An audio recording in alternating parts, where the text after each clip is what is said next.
All right, we live.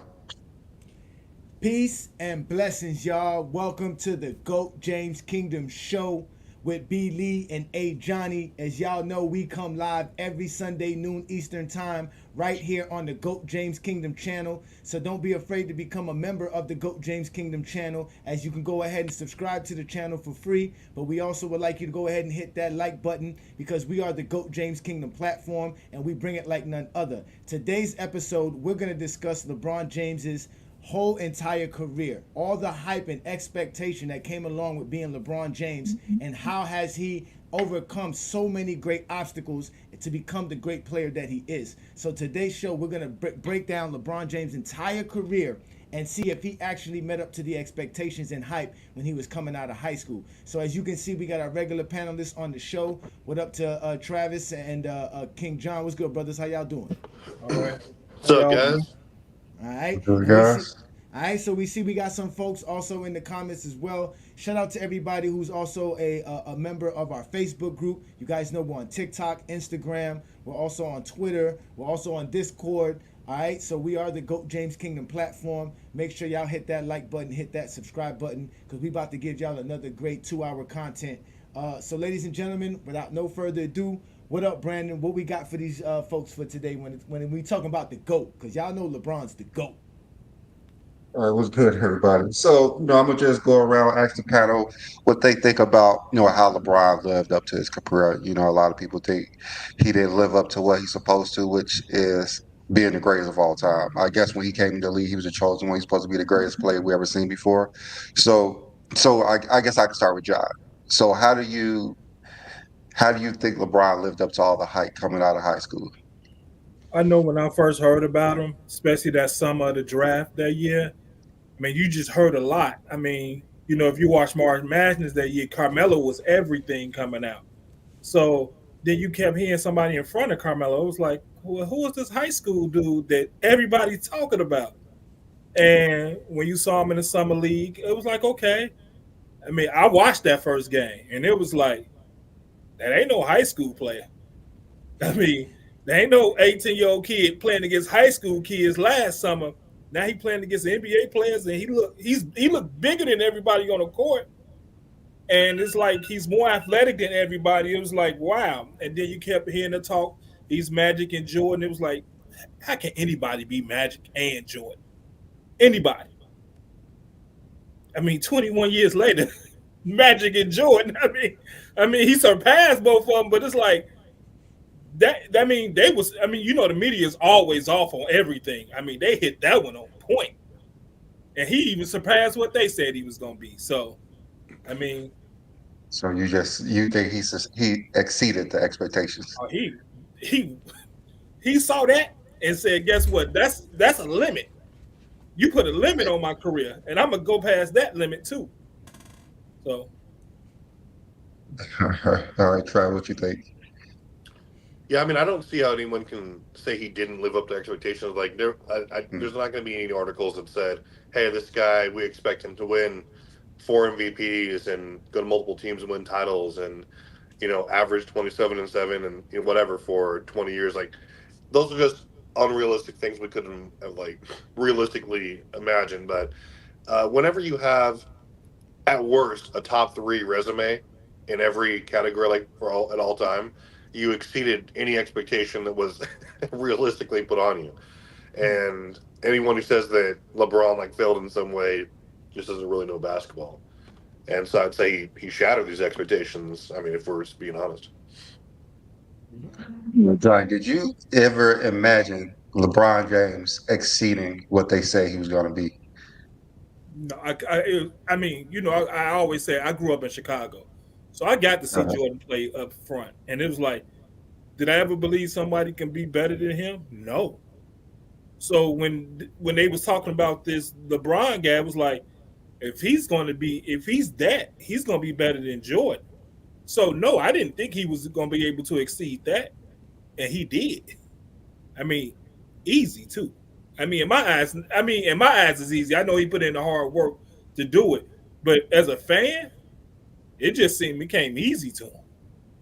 He needed to play two sports to get some of that energy out of him. All right, all right, and Johnny. What about you? Did you ever imagine LeBron exceeding the expectations that he had put on his career? Nah, at all, none at all. Cause like King John said, a lot of talk about him coming into the NBA. It was a lot of question marks because nobody really understood his game. They saw magic when they went to go watch him play, but again, the stats would say Michael Jordan or Kobe Bryant, and then his athleticism on top of that. So it was like, well, what kind of player is he really going to be? Is he going to be a Magic? Is he going to be a Kobe? Is he going to be a Mike? What and so just putting all those guys in front of him, he was able to surpass all of that because he's better of a scorer than Michael. He's a better player and athlete than Kobe, and he's better passer than Magic. Like he's just a better player. He surpassed everything. He passed Kareem in scoring. He has 4 MVPs. Like people don't understand how hard it is to be 4-time league MVP. That's not easy. Like 4 or 5 years too. By yeah, 28. Don't forget that part. He yeah. won 4 MVPs at 20 by 28. Yeah, people don't understand that, man. Like, so he surpassed a lot of expectations, and in an era where there was so many superstars. So, you know what I'm saying? Like he said, Carmelo was supposed to be better than him. Even through all of the stuff when they were growing up, there was a lot of hype about Carmelo since Carmelo was older, 1 year older or whatever. But obviously, LeBron, all the stuff that we thought of LeBron in 2002 and 2003, we could have never imagined that 20 years later. We would have never said, yo, this guy's going to beat Kareem in scoring. We would have been like, get the hell out of here. No one would have ever believed you if you would have said that in 2003. Okay, all right, John. Just thinking about LeBron James' first year, how did he handle what the expectation was? Do you think that he lived up to his first year? Definitely lived up to it. I mean, you saw the raw talent, and it was just like Mhm. if he even scratched some of that talent, it's gonna be crazy. And that first year was amazing. I mean, we had never seen a high school guy come out day one, and say, "I'm here." Um, Anybody who y'all think is the best player now, just know I'm on his coattails my rookie year. So he was ready for it all, and all he had to do was not get in trouble. I mean, I know that's a lot, but all he had to do was not get in trouble, and he was going to do it. I mean, he had the NBA body. I mean, he was 6'8", 240 at 18 years old. 240 pounds at 18 years old. In shape. This ain't no fat. In shape.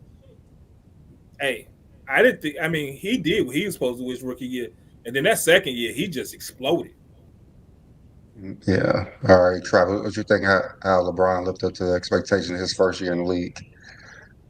I mean, it's really. I think he again wildly. I mean, you could say he exceeded him. He was top 10 in MVP voting, rookie of the year, and for all like you guys mentioned, like for all the hype and pressure that was on him, he still came in and put up numbers. Obviously that was his least statistical as well. I mean, great season of his career, but obviously it's his rookie year and he was adjusting to that system. And then from there, you really see his stats stabilize, and he just goes from there. So in his first year, I think he came in, he established he was clearly the best player of that team, and he was forced in the league. And I think he really got everyone's attention. And they said at just 19, they're like, oh, and like you saw the clips of his teammates saying, well, he's not going to be the guy on our team. We already have this and that. And then that was wrong. And then, and there was really no adjustment period for him as far as just starting to dominate. Because he hopped on there and, like you said, his adjustment career, like he was like, okay, I'm already doing league best numbers or top 10 numbers there, and then he kind of went from there. So I think he knocked it out of the park his first year, and he just went from there. Okay. All right, Johnny. Just thinking about his first phase of his career, his first 7 years of his career. Mm-hmm. How would you rate that? His first 7 years? Yeah, the first stint in Cleveland, his first phase of his career. Yeah, it's definitely up there as one of the greatest, right? We have 2 MVPs, a finals appearance, a rookie of the year, averaging, you know what I'm saying, 26 and 7 and 7 throughout that whole, period. And then just the whole transition, because you said, like he said, as a rookie he comes into the team that has supposed already studs that are supposed to be the leaders, and they were questioning him, saying that what is he going to bring to the table that we haven't already, already have. And obviously he just kept growing, and he just showed his pure ability to just know how to play the game of basketball. So his first 7 years is comparable to anybody's 7 years as far as play wise. I don't see it's definitely top five. I mean, it's not better than Wilt Chamberlain. I believe Wilt Chamberlain's first 7 years is the greatest 7 years in NBA history, but LeBron's is not that far behind. Okay, so I did pull up what LeBron did his first 7 years anyway. So Mm-hmm. his rookie year, he's the best teenager we ever seen play basketball. He's the only teenager averaged 25 and 5 in the NBA. He's the of other than Jordan, he's the only rookies to average 25 and 5, one steal, and a half a block. But Jordan, he was 21, 22. LeBron was a teenager. So, LeBron first year, he set the mark of what players out of high school can accomplish. Then his second year is with Jordan. He was one of two players that averaged 27, 7, two steals, and a half a block. And he's the youngest to do that. His third year, youngest player averaged 30 points per game. Season number four, remember he scored 25 straight points in the playoffs. He's one of three players that averaged 27, 6, 6.7, 1.7, 6 steals, zero point 0.7 blocks, the youngest to do that. Fifth year, the only player to average 37, 7, 1 steal, and one block in the season. Still today, the only player to do that. Season six, the only player to score 2,300 points, 600 rebounds, 550 steals, and 90 blocks a season. Only player to do that. And his last year, he's the only player averaged 29, 8.5 assists, 7 rebounds on 50% shooting. So we can see that LeBron was setting a mark his first 7 years as I the only only player to do these things. Brandon, I only have one problem with his first 7 years. A coach didn't decide just to play him at the point guard position. I mean, actually play. I mean, he's starting at point. I believe they should have did that. Just play. He's been the point guard, so why don't you just build around a team of him playing a point guard? Well, they didn't really know what LeBron could do. That's the thing. They I didn't really know. mean, I mean, he was the best passer on the team. The problem is he was also the best scorer on the team too. So I get what you're saying, but it was like if you built the team around him being a point guard. I mean, were they nervous because this whole thing with Magic Johnson being the best point guard ever, and if you play LeBron at the point, would that move Magic, or they were just nervous it'd be too much that Magic Johnson pressure would be too much for him?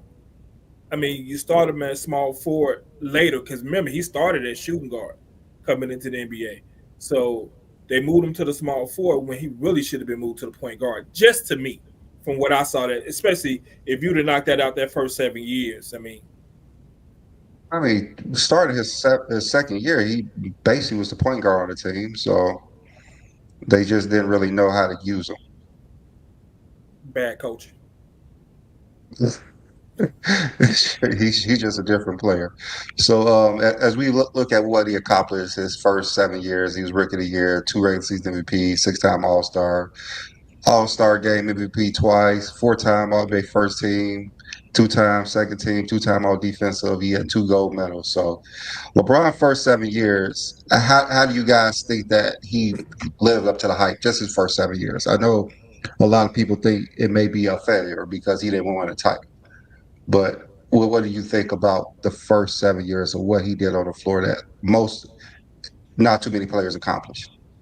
We can start with you, Travis.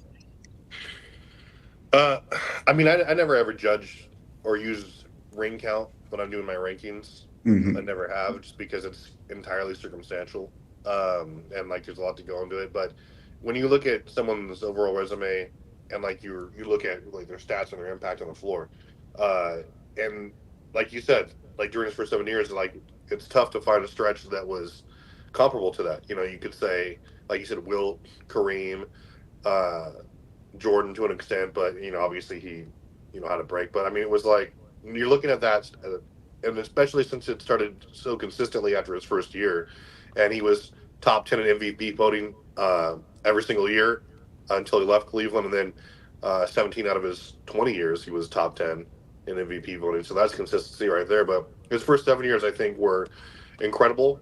Statistically, Johnny mentioned the two MVPs. Um, and obviously, he was great on defense as well, which is what I look for. So I think that from just a player perspective, you're not going to find too many players who can match that statistical production, even analytically. And so that's to me what makes him a top 2, 3 player in history. All right, John, you see what I just put out. You see that one or two players was doing what LeBron did his whole career, and most of the time, LeBron's the only player to have those stats for the five major statistical categories. How does that rank all time, just the first 7 years? Like I said, it's right there behind Wilt Chamberlain. I mean, I don't see how anybody else can be anything else. I really don't. His ability to play the game of basketball was purely visual from 2006 on, and then from 2007 when he did that thing against Detroit, when he had that game, and everybody saw it, everybody seen it. You know what I'm saying? Even when he hit that shot against Orlando Magic, everybody was like, "Yo, this guy has it," but it just never really fit well with what he was doing. His greatness was so great that people were blinded by all the deficiencies around him. Like there was just so much deficiencies being on the Cleveland Cavaliers coming out of high school, all the expectation. Like you said, he already met all the expectations in them 7 years. All that Mhm. stuff, all he needed to do was win championships. Now when are you Yeah. gonna start winning championships? You know what I'm saying? So yeah, I mean he's like I said, only Wilt Chamberlain. I mean, even people want to bring up Jordan's first 7 years. I don't even think so. But Jordan's first 7 years were great, but the way Jordan played the game of basketball wasn't, it wasn't. It was flashy. That was good to watch, but it wasn't great basketball. If you understand the game, that's the only way I can describe it. All right, John, you saw what I just put out there. Why do you think people say LeBron was a failure his first 7 years? because they don't know basketball, and that's just plain. That's just plain and simple. I mean, I don't even know how else to explain it. I mean, he went to a finals at 22 years old. He led his team to the finals. I mean, I know Magic Johnson played in the finals at 22 his rookie year, but he didn't lead that team. Kareem was the best player on that team. Hmm. LeBron James was the best player on that team, and in my eyes, he was the best player in the league at 22. No, oh no, but think about this. That team was put together as they're rebuilding. Because Yes, they got rid of players from '04 to '05, and then they get rid of Paul Silas as the coach, and then they bring in Mike Brown. So from '06 to '07, they're trying to put a roster together for LeBron. They're bringing in Drew Gooden, they're bringing in Eric Snow. They're just trying to figure out how we can build a roster. And in the midst of all of this, he's exceeding expectations of what even the team thought. They're like, "Yo, we're making the finals. We're good." they held You him know, back. They held it's LeBron so back. to a certain degree they held it back. There was like we don't we he exceeded expectations so much they didn't think they had to do much. We right there. They thought Larry Hughes was the difference. But that was my point about putting him at the point guard position is that if you at least get him a position to play, I think it would have been a little bit easier to build around. Or you put him at small forward, so you really Mm-hmm. don't know. Do we need another scorer? Because he our best scorer. Do we need other Yeah, rebounders? you would have needed a courageous coach to do that because we're talking about non positionless basketball. Back then everything was by position. So you would have had to Hmm. have a coach that would have been a revolutionary coach. He would have thought outside of the box and said, you know what, you're going to play point guard. Something like like they like did. like Spoelstra did. Like Spoelstra, you know what, LeBron, forget you at point guard. We're gonna put you at center, and you're still gonna be our point guard Point center. at the All center. right. So actually getting to that point, let's go to his phase two, how season eight was a disappointing year to most people, but he was one of three players to have, the five statistical categories that he had. Mhm. Season number nine, one or two players to do this, and no player is doing this in season nine, season 10, season 11. All these, like Michael Jordan had one of the greatest seasons where he averaged 32, 8 and 8, but that was early in his career. Players are not doing this later in their career like LeBron James is doing. And as we go on, we go see that the stat line stays the same. Only player to do this after this time. The only player that we really could put up there that has the all around game is Jordan for a few years and Bird for a few years. And LeBron James has continued to do this season after season after season, year two to year 21. Doctor When those Doctor players Doctor J didn't do none of this. not in the in NBA that Not in I'm the aware of. NBA. I don't believe he ever averaged over 7 assists a game. I don't believe he has. He Okay. could have, but I don't think that Yeah, I don't. the I NBA don't. doesn't You're state right. it. I yeah. No, I Yeah, don't think. I think you're right. I don't think he did. I don't think he did. I don't yeah. think I he did. believe Jordan only did it once. Is that right, Travis? Jordan did it once. Averaged over 7 assists. Yeah, that was the Yeah, I year you believe it was pointed only. out. Yeah, it's only once. Yeah. So Jordan had 1 year. So Jordan will always be there, no matter where LeBron is at. Jordan has that 1 year. I think in season what six or five, Fifth, yeah. something like that. So as you were saying, John, how you needed a coach to actually make LeBron a point guard, and what Johnny was saying, Eric Spoelstra was able to put him as a power forward, a center, whatever. But on the offense, he was the point guard. He was always the point guard, and as we see, he's one of the only players to do a lot of things. His accolades was off the charts as well for those 4 years. Just dominated his second phase of his career. So seeing that, um, John, when you was watching LeBron at the Heat, is that the first time you said LeBron was the GOAT? No, not I. So, He didn't become the goat yet, but to me, he had put himself in that top five conversation mhm, already in his second phase. I mean, only because the start of that phase he hadn't won a championship yet. Um, that's the only reason I'm saying that he's not in that GOAT conversation yet, but he definitely in the top five. But the second phase, he's definitely in the top five conversation. And the scary part is that you kept seeing him get better. And it was just like, how good is he going to be? Is he still the best scorer on his team? He's still the best defender on his team. And he's the best shot blocker on his team as well. And it's on all his teams, especially that second phase. His defensive, what he presented on the defensive end, because he had started that shot blocking people shot from behind in that second phase. It really became eye popping, but he had started really distancing himself from everybody else in the league at his second phase of his career. I mean, him and right. Kobe had that distance had got bigger. Yeah, I guess that's when Kobe kind of, tail off after 2012 when LeBron just picked it up. So Travis, just looking at LeBron James, Miami Heat, first stint in Cleveland.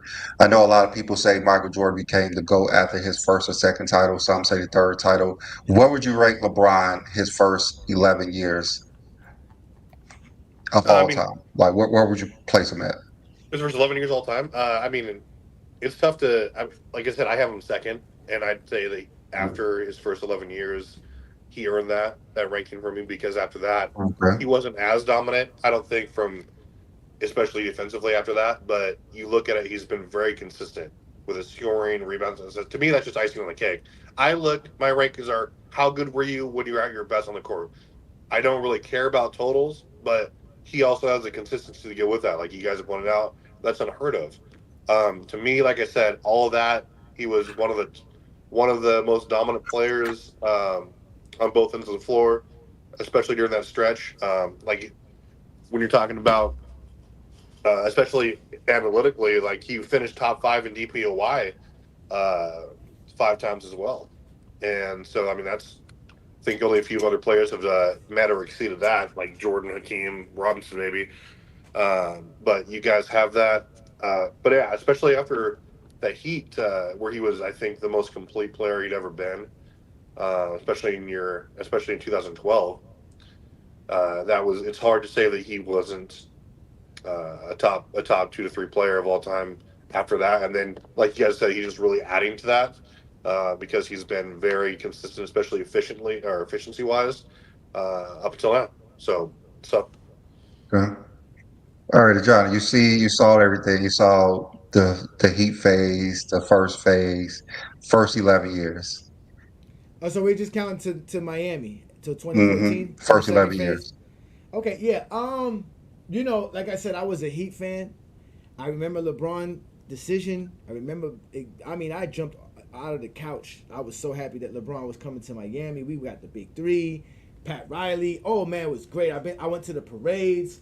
LeBron was the shit for me at that time. You couldn't tell me shit about LeBron James. You couldn't tell me nothing wrong about LeBron James back then. I was just like, this guy's the GOAT. This guy's it. I mean, and then he wasn't the GOAT necessarily, but to me it was evident. It was like, man, we gonna win championships. We gonna be great. Miami's just gonna keep doing it. We good. Everything is great, man. It was great. And then them trucks showed up in front of his house, and he left. And he left us. He left us. He left he's a us. punk. That's So why, man. how did y'all feel in Florida when he Mhm. made that announcement he was coming to the Fuck Heat? LeBron. That's what I said at that point. I was like, I'm talking about fuck when he came. LeBron. I'm talking about when he came to Miami. How did you all feel in Miami? Oh, we was what? Did y'all see us celebrate? I was actually thinking about this morning when Brandon was talking about what we was going to talk about.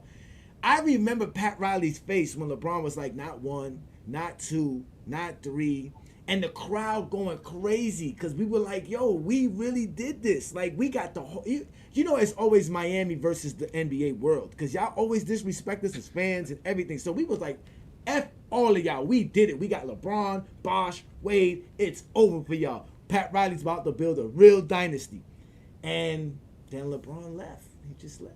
He just hurt. He left. He just gone. Bye. He just. You guys were a mini dynasty, 4 years. I consider a team that wins a three-peat, a two-peat a dynasty, but they say it's not, so. I think it's a dynasty.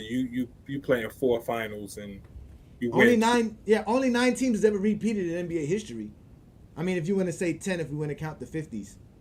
So it's not easy to repeat just to win two back-to-back.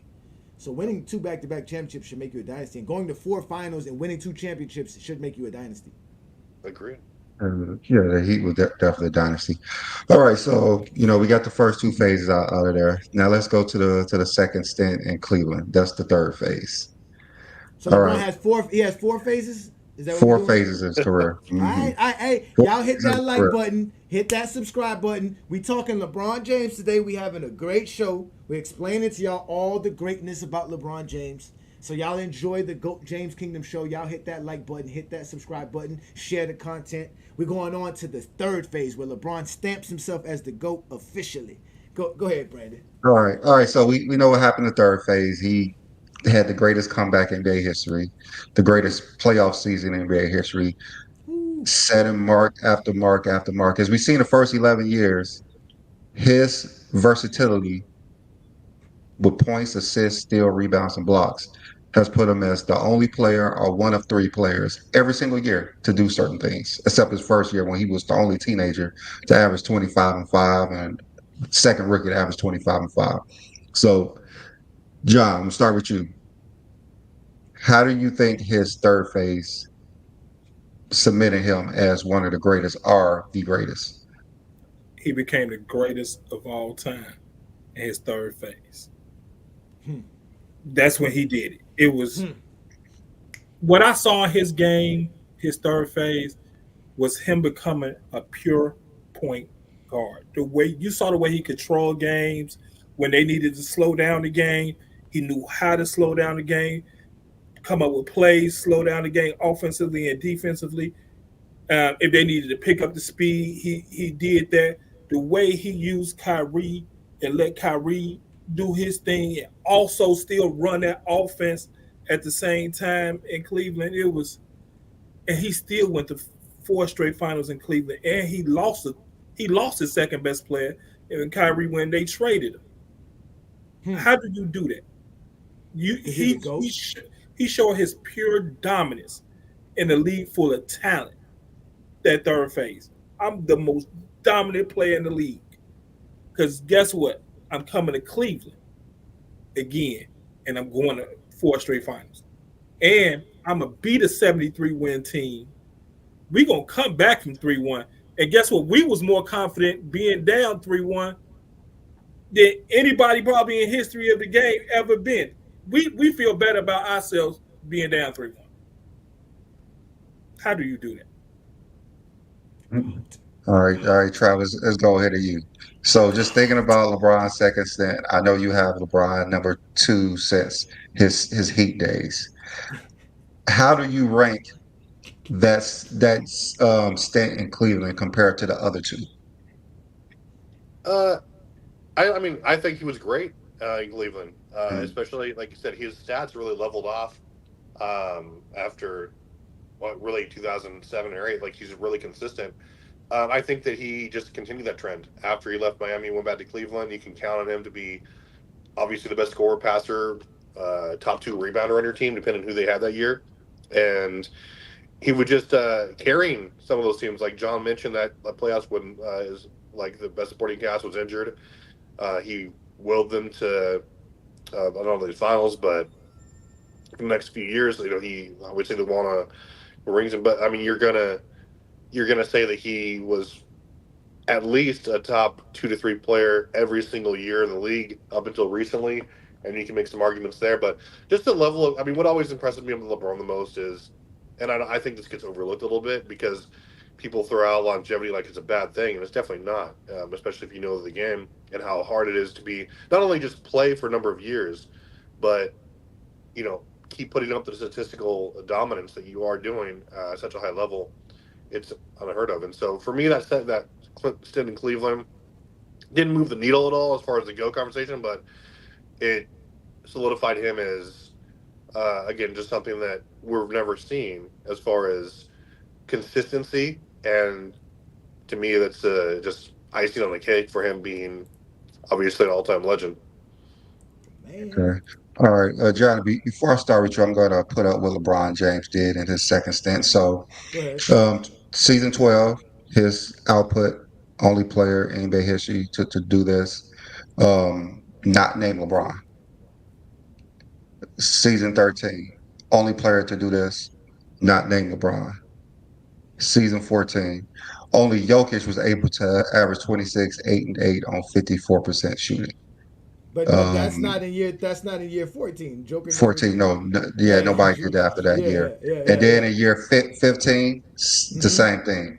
Only Jokic did that, but LeBron year 15. So as we see, LeBron picked up what he did in Miami in his first stint, and he continued to set bars that no one has ever seen before. I know we talk about totals this, totals this, totals this, but his averages are the greatest that we have ever seen, and only a few players could do this in their prime. LeBron James is the year 15, average 27, 8, 9, 54% shooting in 1 year. All right. Knowing that, what do you say about the averages and the total argument when you see LeBron Ooh. James averages are superior to anybody in this phase? Does this completely wipe out longevity?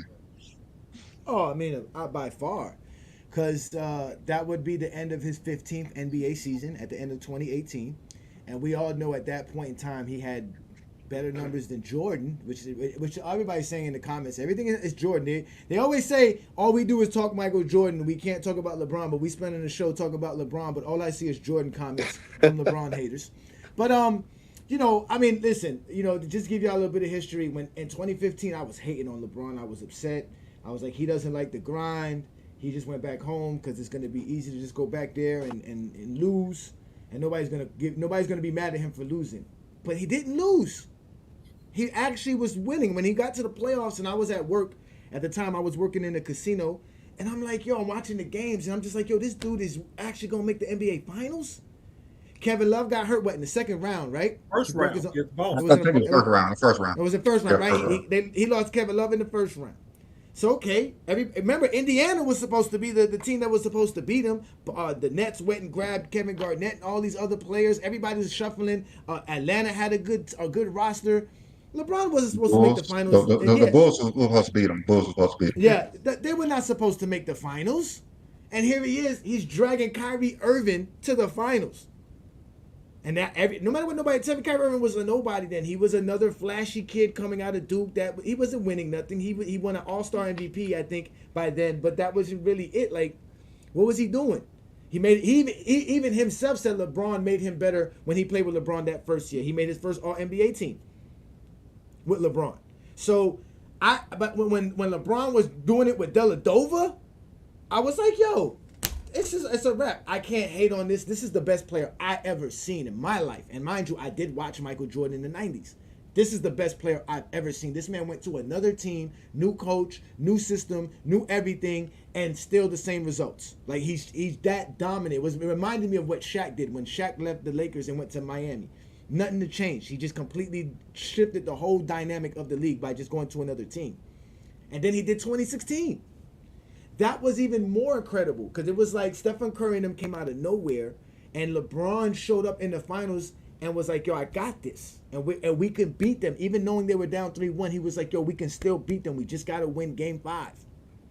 And they did it. And then he did the remarkable, the impossible. He led everybody in all the categories.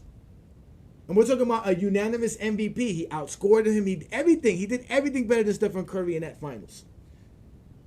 And then, then the KD thing happened. And then from there, it was like, oh, this guy's the GOAT. It doesn't matter from now. He don't have to do nothing. He doesn't have to win anymore. He don't have to do nothing for me. This is the GOAT. This guy's the greatest player I've ever seen. He's better than Mike. He's better than Kobe. He's better than Kareem. He's better than Wilt Chamberlain. Anybody. He's the GOAT. That was it from there. And then 2018 even proved it even on top of it more. It was like LeBron made a cake and said, I'm the GOAT. And then he was bored and made another cake and said, which one makes me the GOAT better? All right, so let me go ahead and put up his accolades: the champion, All-Star Game MVP, 4-time All-NBA first team. That's when he was the playoff all-leading scorer. This is the second phase. So, like Travis said, for him, a Jordan fan who has Jordan #1 and favorite player is Kobe, he said after this, he didn't move the needle, but he separated himself from the pack. And while the rest of us agree that this made LeBron James the greatest of all time, but he's the greatest player that I know I've seen, but I didn't get him that nod that he's the greatest until he won his first title. That's what I say. He was the greatest. All right, so let's go to the final phase of his career, which is the longevity phase that people like to talk about. All right, King John, how would you? How did LeBron separate himself from the pack going to the Lakers? Well, his fourth phase. This is when the the, the average is supposed to go down. Correct. I mean, For everyone else in the yeah, NBA. Supposedly. Yeah, supposedly. this Everyone else in sports history. this this is when the average is supposed to come down. We can't ask the player to still compete for championships and still be the main guy. This is what this phase is supposed to be. You're no longer the main guy no more. Your averages start coming down. Your athleticism, you losing. You're no longer this player anymore. We still love to see you play because we saw them first 16 years. But guess what? Hey, this is when it come down. So he wins another championship. He's still the best player in the league in the beginning of this fourth phase. Um, his points go up, his rebounds go up. He wins an assist title. What? Averaging 10 assists a game? And AD was supposed to be the number one option, but I mean, if you understand basketball and watch basketball, I mean, LeBron was still the number one option. I mean, it's just AD. I think AD did average more points, but LeBron was the number one option. They was force feeding AD, and he still only averaged, I think, like 1 or 2 points more than LeBron, and they force feeding AD. And I mean, we still talking about his fourth phase right now. He's still playing right now in the middle of that phase, still doing what he's supposed to be doing. I mean, not supposed to be, but what he's been doing. I mean, he's Mr. Consistent. That really should be his name, Mr. Consistent, because that's what he is, consistent. All right, Travis. So I know you was talking about how you don't look at totals, you look at what they did averages. You look at what they did when they're at the best. And as we've seen LeBron first 15 years, his averages across the five major statistical categories has been either the only person to do this or a few players in a few seasons, and LeBron James will continue to do this year after year after year. His versatility is off the charts. How do you rate that compared to what Jordan did in his career? Well, I mean, you're right. There has only been, like you said, LeBron's been really the only guy to have a certain combination of stats, like you said, like a certain amount of points combined with rebound, assist, and then the efficiency, and that's impressive for sure to me. And like you said, when he went to the Lakers, nothing really changed. I think his defense fell off a little bit, or quite a bit actually, especially compared to his Heat days objectively. But when you're down there, he's still like Johnson. He's still uh, one of the best players in the league. Average, he adapted his game to facilitate AD, 25 and 10 on great shooting percentages, and they were a great 1-2 punch. Obviously, won the title, second MVP voting. Um, and if I'm not wrong, I think Giannis won it that year, or Yeah, Giannis won it. Giannis. Oh yeah. So I mean, that's just incredible, and he really hasn't. He's having a great year, but uh, it's just a testament to him to be able to remain in again shape enough to do that, and skilled enough also to be able to continuously have these numbers, and just a consistency. Obviously, there's maybe a little bit of context you can use, but I'm never going to be one to say to diminish them. As far as what he compared to Mike did, I think that Mike again had, when you're looking at his first 7 or 8 years, again, yeah, was he always as good as LeBron as far as like rebounds and assists or things like that? But not really. But again, he was still above average in those categories. Mhm. Um, but I think that Mike, to me, just moved the needle, especially when you're talking about efficiency. His first 7 years, he vaulted shooter, yeah, but he was still giving you about 33, 6 and 7 most days, with like almost 3 steals and a block during his prime, and he was top five in DPOY voting 7 times, so won it once. I just think Mike was better when the rubber met the road on both ends of the floor, especially during his peak. But to me, like obviously, I'm not mad if anyone wants to be like, no, no, no, this is why LeBron's better, because I just don't care anymore. Like I think LeBron, whenever you're top three objectively to me, unless you want to make a case for some outlandish player being better than them, I'm not going to hear it. Like Kobe is not a top three player of all time, and for the people like coming at you guys recently saying it was, no, LeBron is interchangeable, one or two. I'm always going to have Mike, just because I think he was the more dominant player, especially analytically. But there's no knock against LeBron in any facet of his career. John, before you go, I'm gonna add what LeBron did. So you're 16. You know, the disappointing year of the Lakers. He was the only player to have that season that he had in NBA history, not named LeBron, of course. Year 17, he was the only player at year 17 or later to lead the league in assists, and the only player in year 17 or later to be a Finals MVP. Year 18, only player to have that, you know, across all the statistical categories, not named LeBron, and definitely not knowing year 18 or later. 19, the oldest player to average 30 points in the game. Only player in NBA history to average 30, 6, 8, 1 steal, 1 block with 52% shooting. Year 20, oldest player to average 28 points per game, and the only player to average 28.9, 6.8. Like his category is over 50%. And then this year, he's the only player to average 25, 8 assists per game on 50% shooting and 40. That's supposed to be 40% three-point shooting. So as we see, he has not tailed off of what he's done greater than anybody in NBA history. He continues to do things greater than year 21. He's still setting the bar of what players have never did in the game before. Continue. We're not talking about totals. We're talking about averages year by year, year by year. There has not been one year since his rookie year that he's not the only player to do something. There you go. Brandon, can I say one Tell me thing about that part. Yeah, before go. Yeah, go ahead. Johnny go?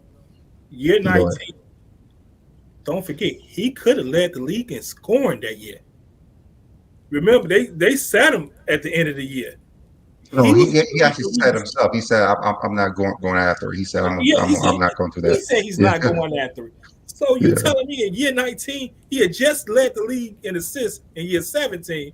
So in year 19 he finna lead the league in scoring, still shooting over 50%.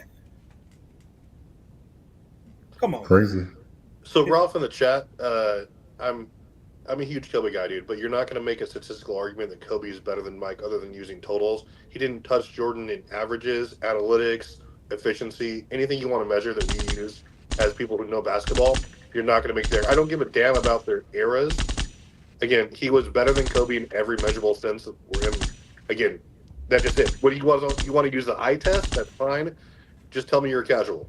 That's it. You don't have to say anything else. Bang, bang. I shot you down. Bang, bang. You hit the ground. I love Kobe, but he's No, I not top know. three. I know, but you know what Brandon just did, right? Brandon just showed y'all 4 separate Hall of Fame careers LeBron James hasn't. So, first ballot Hall of Fame careers too at that. Oh man, so LeBron leaves Cleveland and says, you know what, I'm just gonna go to LA and see what we could do in LA. He gets to LA and he's about to take them to the playoffs that year until he pulls his groin. And I know people make fun of him saying when he came back we're gonna go into playoff mode and they didn't really make the playoffs. But obviously that team was young, definitely didn't have the right system around. They were trying to build again like they did in Cleveland. So they got rid of some guys. They brought in Anthony Davis. And the Lakers were one of the best teams in 2020 throughout the season, even before the pandemic, after the pandemic. They were just one of the best basketball teams. Supposedly, LeBron was not supposed to be the best team. The Lakers weren't even supposed to be the best team in LA in 2020. That's true. So all the expectations, were there in 2021. Who knew what was going to happen going into that NBA season? We were all dealing with a pandemic. Half the country was in a pandemic. Other half of the country wasn't. I can tell you right now, in Florida, we wasn't in a pandemic. We was in a pandemic for 3 months.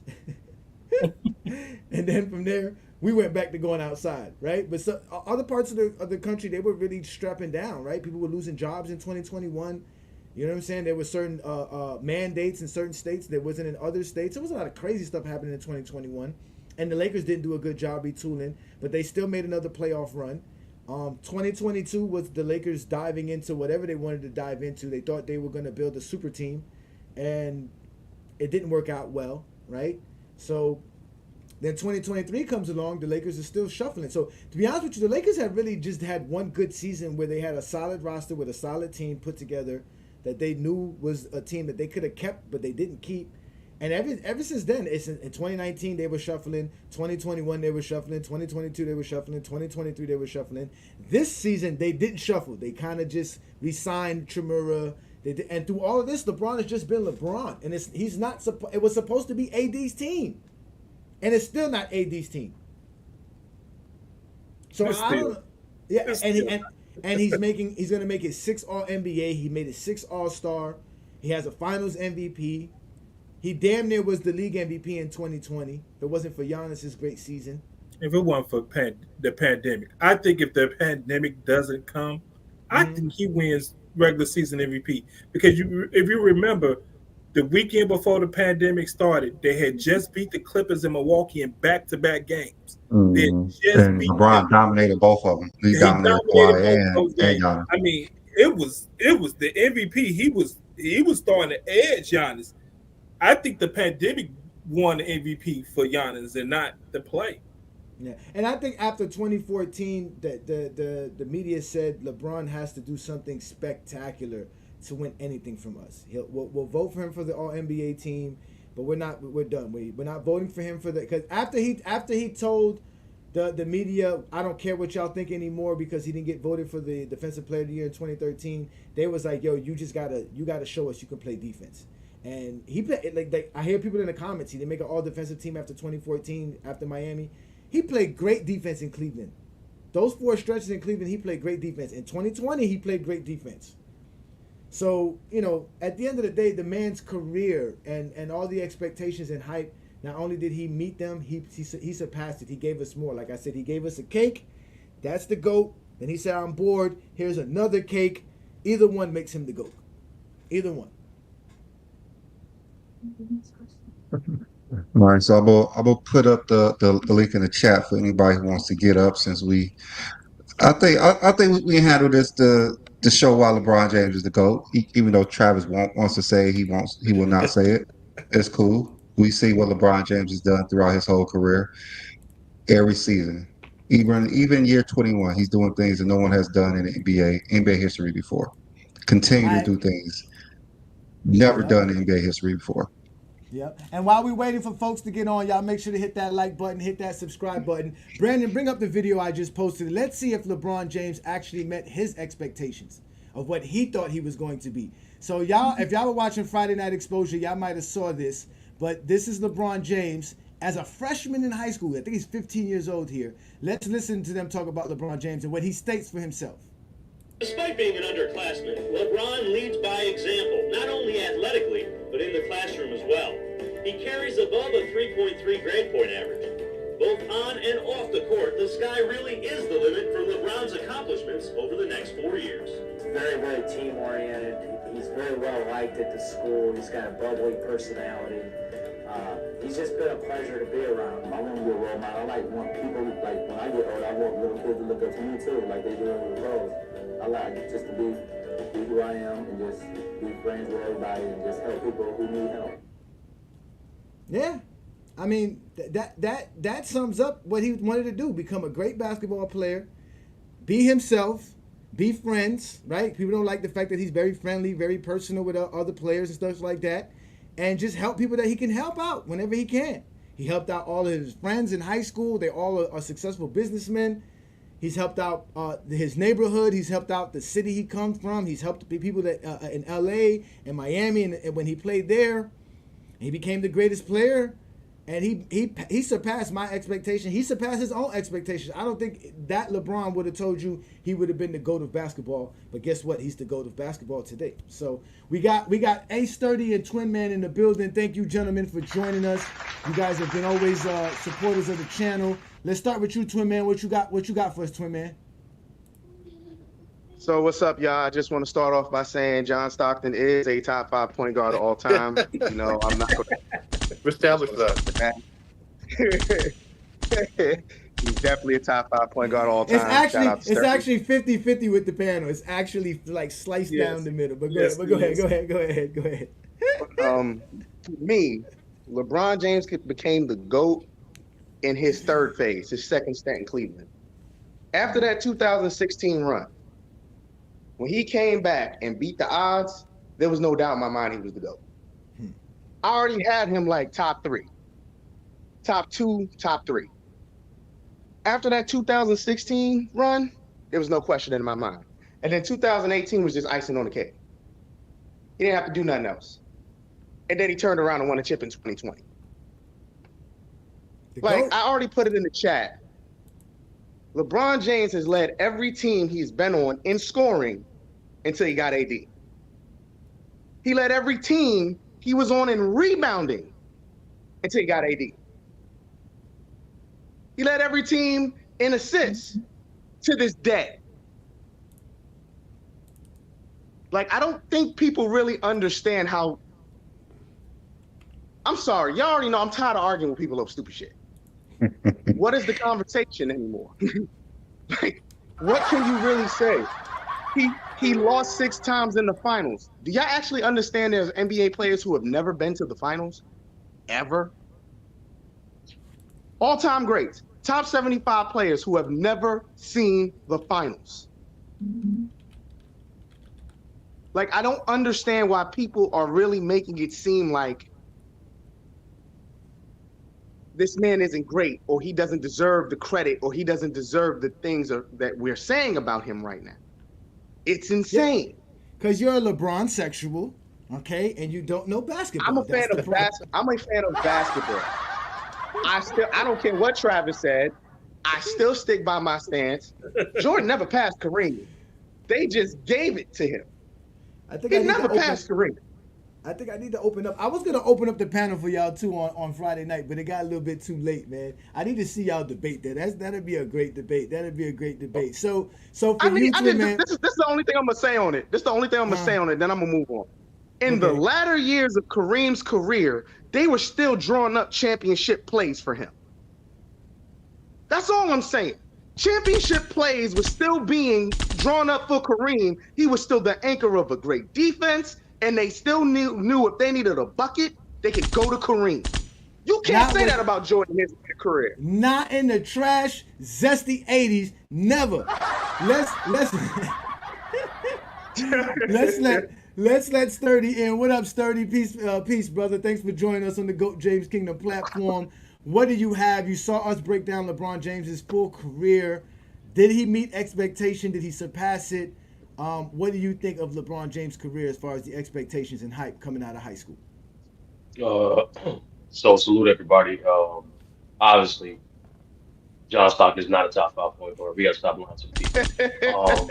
Last time I checked, we are done with the '90s, and that includes the John Stocktons. But in regards to LeBron James, yes, he exceeded expectations from a technical standpoint and from a narrative standpoint. From a technical standpoint, literally, out of the people like to mention the finals record, but he only been favored to win. His team only been favored to win the finals 3 times, and yet he has 4 championships.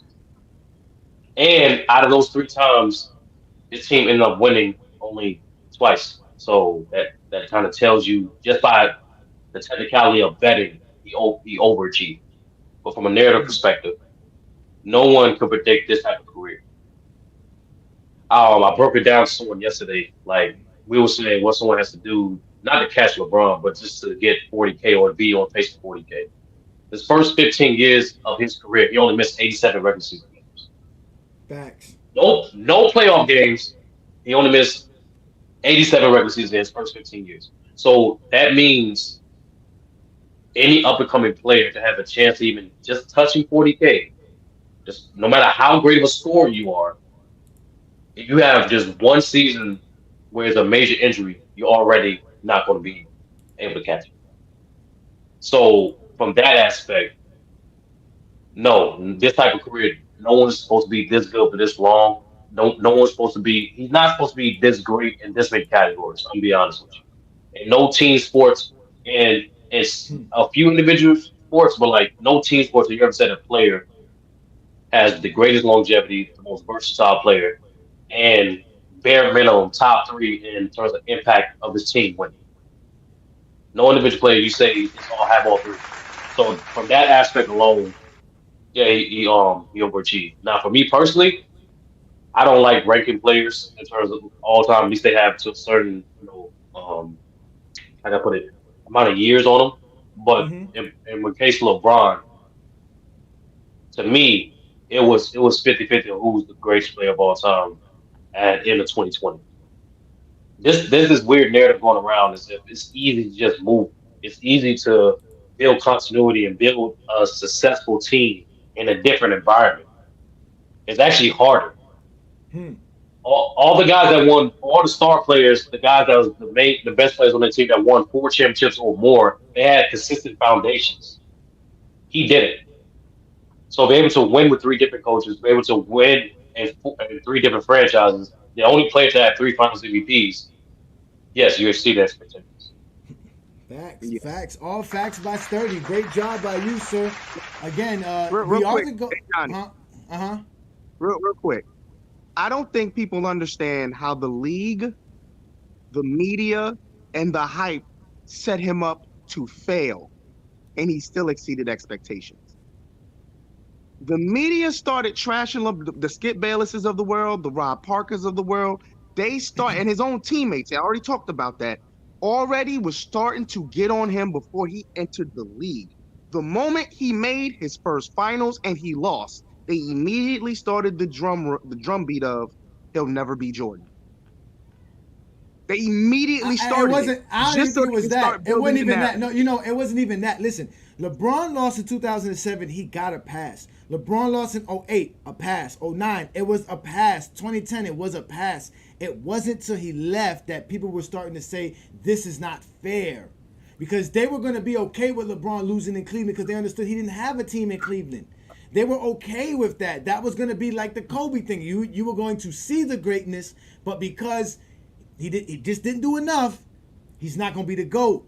Once he goes to Miami, all that stops. That's why now we have to discredit him because everybody thought he was going to rack 7, 8 championships. Nobody thought he was not going to win that. That's why everybody was upset at that point because all he needed was the championships. But now it was like you didn't take it the Jordan route. You didn't do it the Jordan way. So as a perfect example, y'all make sure to hit that like button, hit that subscribe button. Blue Boat asked the question in the comments. He said here, question for the panel. So I'm going to ask the question first and you guys can answer it. He said, what do you make of these YouTubers? And he named a bunch of, y'all know, a bunch of fuck niggas. Say about LeBron being the greatest loser and will be forgotten once he retires. So let's start with you, Travis. Why do people think LeBron's a loser or the greatest loser and he will be forgotten? Just because they're ultra casuals and they just want to push a narrative. I mean, like I said, I don't have LeBron as the GOAT, but at least I can back that up without using narratives like he's a loser or he hopped teams and that's why I don't. That's all just casual arguments. Like when you come out, like when you say things like when you call a 4-time MVP, a 4-time champion, a loser, 10-time finals appearance, a loser, like you're just saying I'm casual. I just started watching the game last year. I'm a diehard Kobe or Jordan fan or whoever I want to go ahead and do that. I don't know the game, and I'm just going to go buy into every narrative that I see on ESPN or whatever who's talking shit on LeBron at the moment. And again, that's just the worst way to put it. When you actually look at the game or when you're objective, you look and say, wow, this guy's resume, especially as far as winning, what do you do? He has the most playoff wins of all time. Again, he's going to close in the regular season mark as well if he hasn't already passed that. He has 4 rings. You know how hard it is to be the alpha and win 4 chips and 4 finals MVPs? Well, like 2 or 3 people ever done in history. LeBron is the definition of a player who overcame a certain amount of odds and won more than his share. So there's no argument you can make to support that narrative other than you're a dumbass. Anybody else want to answer that? Because Travis kind of answered it well. Yeah. I want to go after John. I just want to say one thing. Go ahead, brother. Go ahead. I hate using ifs, but I always ask this question when I'm commenting with somebody on Facebook. So just say if every year LeBron lost, he didn't make it to the finals. Mm-hmm. He's 4-0 in the finals. Is he still the greatest loser? He still plays 21 years. He wins 4 championships, but he's 4-0. He never lost in the finals. Is he still the greatest loser? Because he still didn't play in the finals all them other years. He still lost ultimately. Mm-hmm. So is he still the greatest loser? If he's 4-0 rather than 4-6? I mean, I always ask this question, and do you know I never get a response back to that? That's when I get all the you're a broad-sexual and all the personal comments. But that question is never answered because I hate using ifs because his record is his record. But if the years he lost in the finals, he doesn't make the finals because it's almost like it's great. It's bad that he made it to the finals, but last year they didn't make it to the finals, so that's a good year, right? Mm-hmm. Here we go. We got JT from the City Girls, the DJK City Girl groupie, talking about Travis, calling Travis a casual because Travis explained to them that they don't know how to talk basketball, which is always true about the DJK City Girls. So y'all answer the question: is LeBron still a loser at 4-0 in the finals? So go ahead, Twin Man, and then we're gonna let Ace 30 finish up the question because we got Blue Boat here, and he's gonna respond to you guys' answer, and then we'll let Ralph and Ryan step up. Go ahead, Twin Man, real quick, brother. So is Jerry West a loser? Yeah. I still believe we all remember Jerry West, right? He's a loser to them, yes. He's considered a loser. How many times did he go to the finals again, and how many did he win? He went 9. I still think we remember Jerry West. He won in 8. 1 and 8. He's 1 and 8 or 1 and 7. It's one of those numbers. 8 or 9 Doesn't times. matter. He has a finals losing record, right? And we still know his name, correct? So that answers that dumbass question. He didn't have a championship, and he was the logo. They put him as the logo before he won a championship. Go ahead. So this is what I don't understand. They had to invent an entire category to discredit this man. So finals records wasn't a thing. Finals records, for all you casuals out there, no one was talking about a finals record until LeBron started going on his run when he went 8 straight. There was no such thing as a finals record. It was about how many times you won and your finals appearances. See, for all you JDRs out there, for all you casuals out there, finals records is a fictional category invented by Stephen A. Smith, Skip Bayless, Rob Parker, and the media to discredit greatness. Let's make something clear. Your finals losses mean nothing. You know what it means? It means you were good enough to go there. And if we're gonna sit here say someone who was in the finals for half of his career is a loser, that means you're an idiot. I'm just sorry, you're an idiot. I wish I could go to the finals for 50% of my fucking career. Any NBA player would want that. You sound like a loser, Twin Man. You sound like a loser, Twin Man. We don't want to talk about second place. It's better to not have an opportunity to win the pinnacle of your field. It's wrong to not want to get there. There's something wrong with y'all are dumb. I swear, y'all motherfuckers are insane. Twin Man, we know they're dumb. We know that. You don't have to keep going. You're good. Let's go, Sturdy, because we got some other guys up. Sturdy, what you got? I'm just keep it brief. It's just an accurate label. You know what I'm saying? Like, if you got to say that a guy that has the most playoff wins isn't a loser, you got to say that label for guys like John Stockton. You know what I'm saying? Like, John Stockton has a losing record in the playoffs. You know what I'm saying? Like, unlike LeBron, who was the best player all 10 times he went to the playoffs on his team, John Stockton was never that. You know what I'm saying? Like, unlike LeBron, he literally won 4. Anytime you literally win a championship, you're not a loser, bro. Like, but John Stockton is. You know what I'm saying? Because the only thing he's won was that gold medal in Barcelona. Not MVP like LeBron did 4 times. Not All-Star MVP like LeBron did it twice. Not regular season MVP. Like, not Finals MVP. Just a gold medal, which LeBron did 3 times. So it's like, literally, he literally won at every level that he played. I understand. Oh my God, John Stockton taking shots daily Stockton on getting James murdered out Kingdom here. That don't make no sense. Blue Boat, that was his foul, bro. So messed Blue up. Boat, what's good, Blue Boat, man? So you see what the panel stated, man. All those YouTubers. I don't know if you watch Friday shows, like we told you, man. All those YouTubers, they just straight fuck niggas. They don't know how to talk basketball. So right. Again, you can't be a loser with 4 NBA championships. So, right.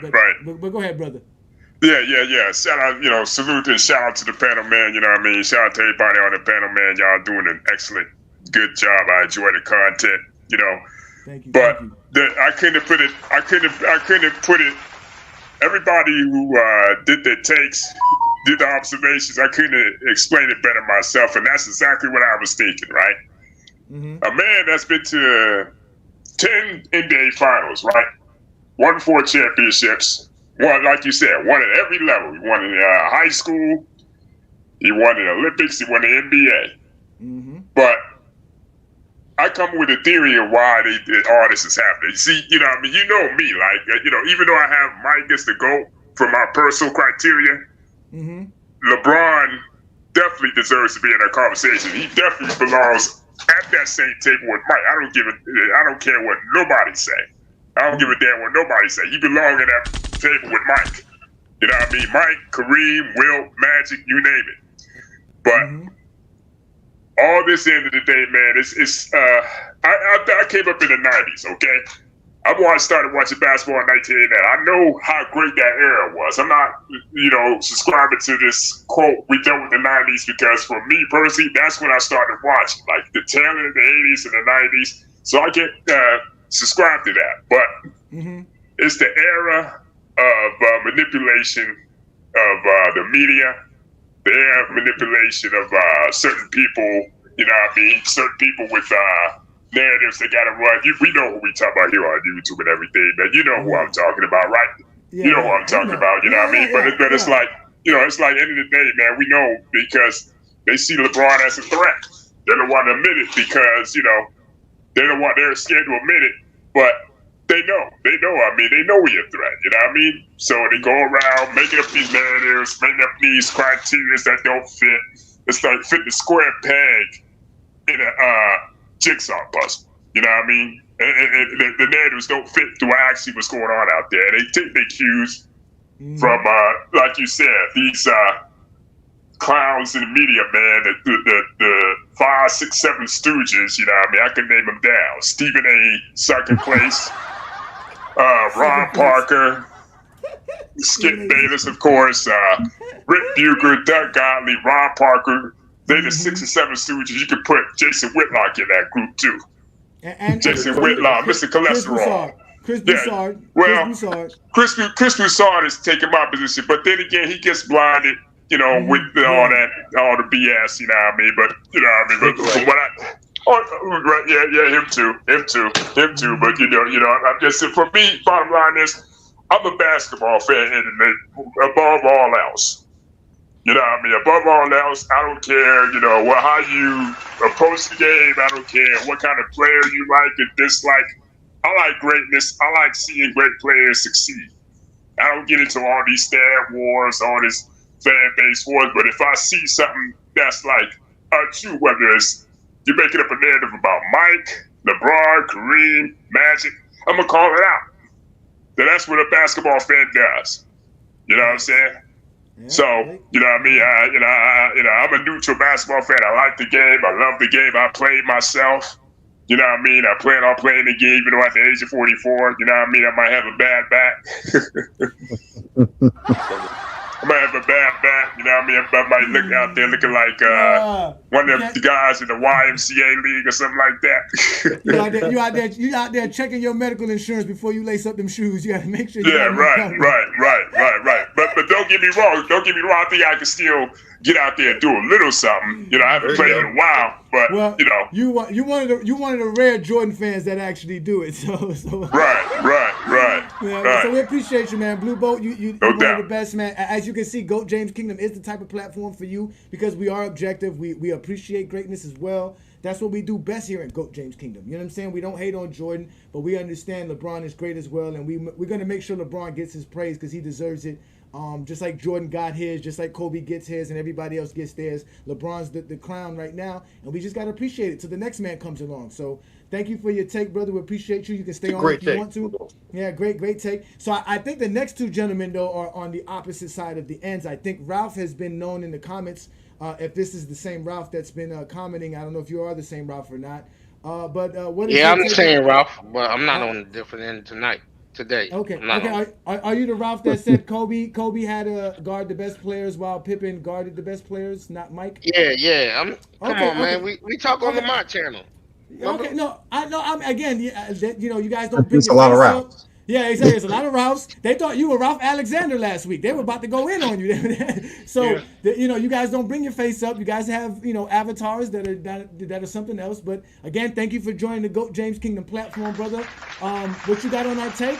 Has LeBron exceeded the expectations coming out of high school?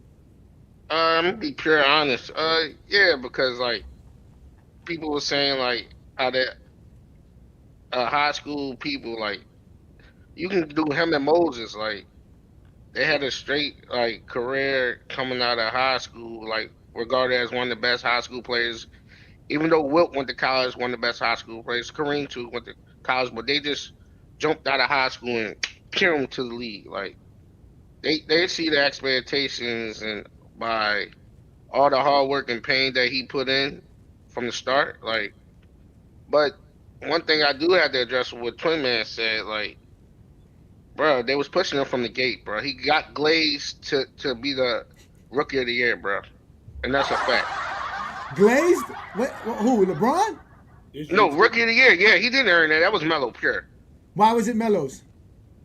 Because he took a trash team to the made them a winning team and made them to the playoffs. Are you sure Hey Melo did Ralph, that? Ralph. What other players was on that team? We Carmelo's team. had Nene. We had Andre Miller and them. He had a good defensive team, but the offense ran through him. He had George Okay, Carl who was in the final. so you have no clue about the team that they had. Basically, they had Mark Marcus Camby. They had Yeah, defensive player of the Greenwood. year, former defensive player of the Yeah, year. I mean they had a pretty good squad But look too at as the well. look at the So record before though. The year before, we did that with LeBron. Yeah, but they didn't have Andre Miller the year before, which helped their offense become better because when you add Andre Miller as a point guard, your team is going to get better across the board. Then they add Carmelo Anthony as well. So it wasn't just Carmelo Anthony that turned this team around. Because in 2003, their starting five, if we go back to who was starting five, was Juwan Howard, Nene, then they had Junior Harrington, and they also shuffled in a few other guys. They also had James Posey on that team. And then Marcus Camby got traded in the middle of that season, so he wasn't even there from the beginning of the season. He only played 29 games for them that year. Then the next season, they only won 17 games in 2003, which is why they had one of the top picks. But then the next season, like we stated before, they solidified their team. They added Andre Miller. They brought in Marcus Camby. They also had Earl Boykins added to the team. Chris Anderson was also on the team. Was that Birdman? Was that Yeah, Birdman? that's Birdman. That's before he. Birdman. That's The before GOAT. he got to call Birdman. Yeah, Correct. that was also Birdman. So and then they solidified their roster. They also added Vashawn Leonard, which is When weird did too. Chauncey come? When did Chauncey get there? Chauncey got there there after- I in got 09. there like 2008, Wait, 9, Rashawn something like that. Leonard. Yeah. Yeah, right after AI. So He got so swapped they with ended AI. up no, but they ended up winning 43 games that year, which the Cleveland Cavaliers won I think 38 games. So they won 5 more games than Cleveland did that year. But LeBron legitimately outperformed him. Other than the points per game, which was really by 0.1 points. LeBron averaged 20.9, Carmelo averaged 21 points per game even. But LeBron James shot close to 42%. It was 41.7. Carmelo shot 42.6 for that season. Carmelo only shot 32% from the three-point land. LeBron shot 27 from the three-point land.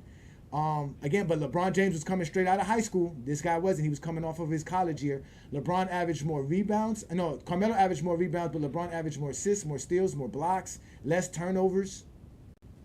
Shot 75% from the free throw line. Carmelo only shot 77. So technically, Carmelo didn't statistically have a better. His team did better, yeah, but because he was on a better team technically. When you add Andre Miller, like I said, who played all 82 games. Right, Andre Miller gave you 15 points and 6 assists per game as a point guard, shooting 45% from the field. So he had that, and then he had Marcus Camby played the full season, 72 games, 10 rebounds per game, 2.5 blocks. So he had a team with him. Nene was a young up and coming talent. They had a good team. I don't know why people. Earl Boykins was coming off the bench. They had John Barry as well. They added John Barry. Oh, look at that. Melo had a decent tape. As we saw by the numbers, their numbers is comparable. And so The it's high not like school it's not like a kid robbery. outplayed You know, the college now this is what I said though, Ralph. I'll give you this, Ralph. If they would have gave them co-rookie of the years, I would argue that. Yeah, like it did with Jason Kidd and Green Hill. Yeah. So would you agree there, Ralph? Would you agree that they should have been co-MVPs if anything? Yeah, that would have worked more than because remember he had the commercials and all that right out of high school. Melo didn't have that up until the last season. At but the Melo end of the was a season with the champion. Jordan. Yeah, but I'm talking Melo about was the Team Jordan thing. Yeah, but remember? Melo was a champion coming out of college. He was the didn't he win the Player of the Year in the Yes, tournament? yeah, he won. Yeah, Right? the tournament. Yeah, the tournament. He Most won the outstanding player. Yeah, most outstanding player in the tournament. You But have to be the high fair- school kid Uh-huh. going blow When and you blow. when you come out of college or high school or Uh-huh. pro from overseas, a rookie is a rookie. That's what but- it is. So you but take it also on that though- season. But also, it's not a I mean, knock against. that is not how they vote though. They don't vote like that. They vote by narratives. That's why Yeah. LaMelo won Rookie of the Year over Anthony Edwards. It was the narratives. Yeah, or Yeah. B. Lee. Or B. Lee, That's why another Jason example. Kidd. Yeah. That's why Jason Kidd and Grant Hill won Rookie of the Year over Glenn Robinson, who had a better rookie season. Yeah, don't want to talk about that. we want to talk about Yeah, that. but that's another thing about the rookie of the year, though, because again, Magic didn't win rookie of the year. Bill Russell Well, doesn't Bird have was a better. rookie of the year. Bird was So better. it's And always Bill came in during the middle of the year, so that's the only reason why yeah. he didn't win.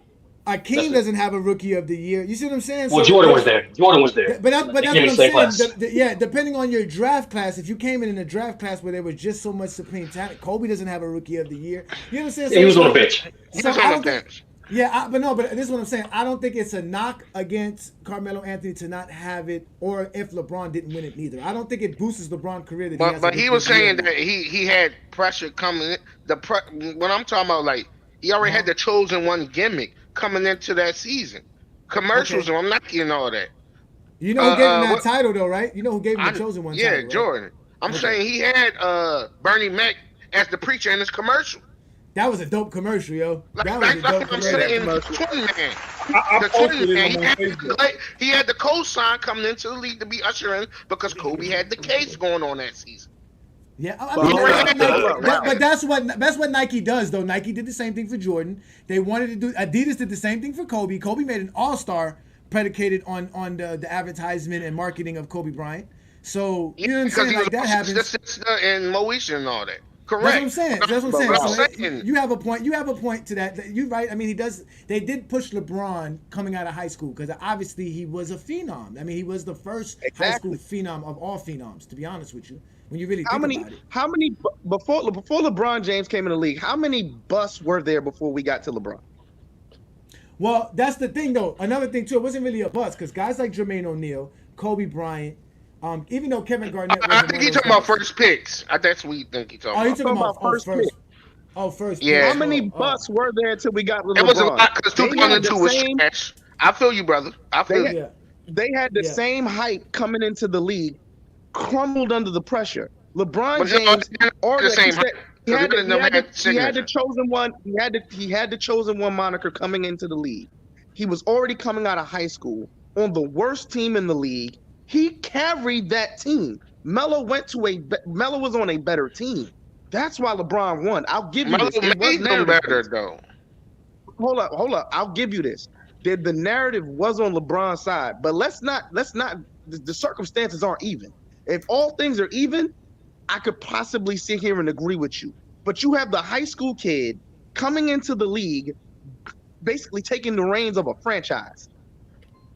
But he Let's didn't even think play in about the it. beginning of the season because of his age. He was still 17. Well, that's the thing is Twin Man is like I get what you're saying with the expectations, and that's the funny thing about these awards. Like I think awards matter to some degree, but like to use it to boost a player, like hey Johnny alluded to earlier, that's what it is. It's like I think Rob was just saying Melo has a case, regardless of the type of person you came into the league. It was still a rookie. It was your first NBA season.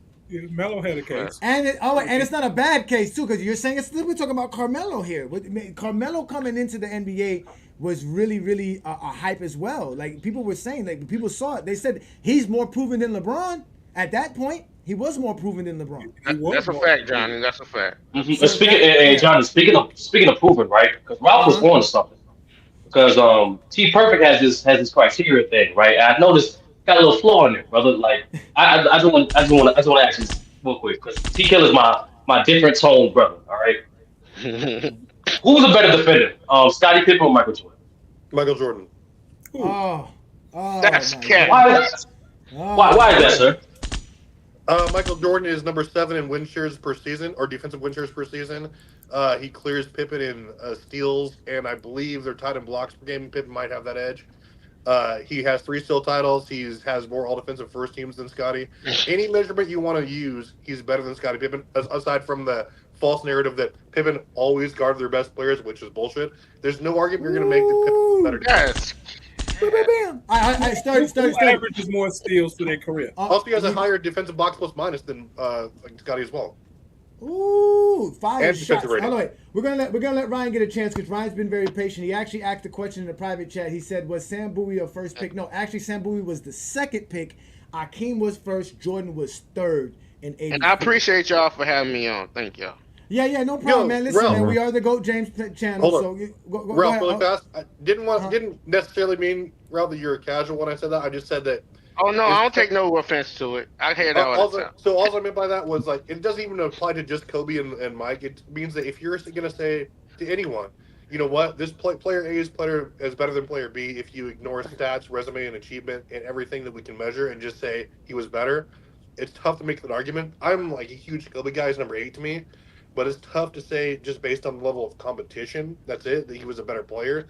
But I respect Kobe, and I respect your right to make that argument for sure. Oh, look, we No, got you don't have to make a disclaimer. I respect your opinion, brother. Listen, if you come up on Goat James Kingdom panel or FYF panel, you got to have tough skin. So we appreciate you, Ralph. Thanks for joining us. Ryan, thanks for being patient, man. What do you have on the topic, sir? No problem. I was listening to about the final stats. I think that's Was it Ryan? Yeah, that's Ryan C. What up, Ryan? Hey, Ryan. Surprised he came back. He tried to sneak in. He didn't put that. You should put that C at the end so we know it was you. But we heard your voice. But go ahead, Ryan.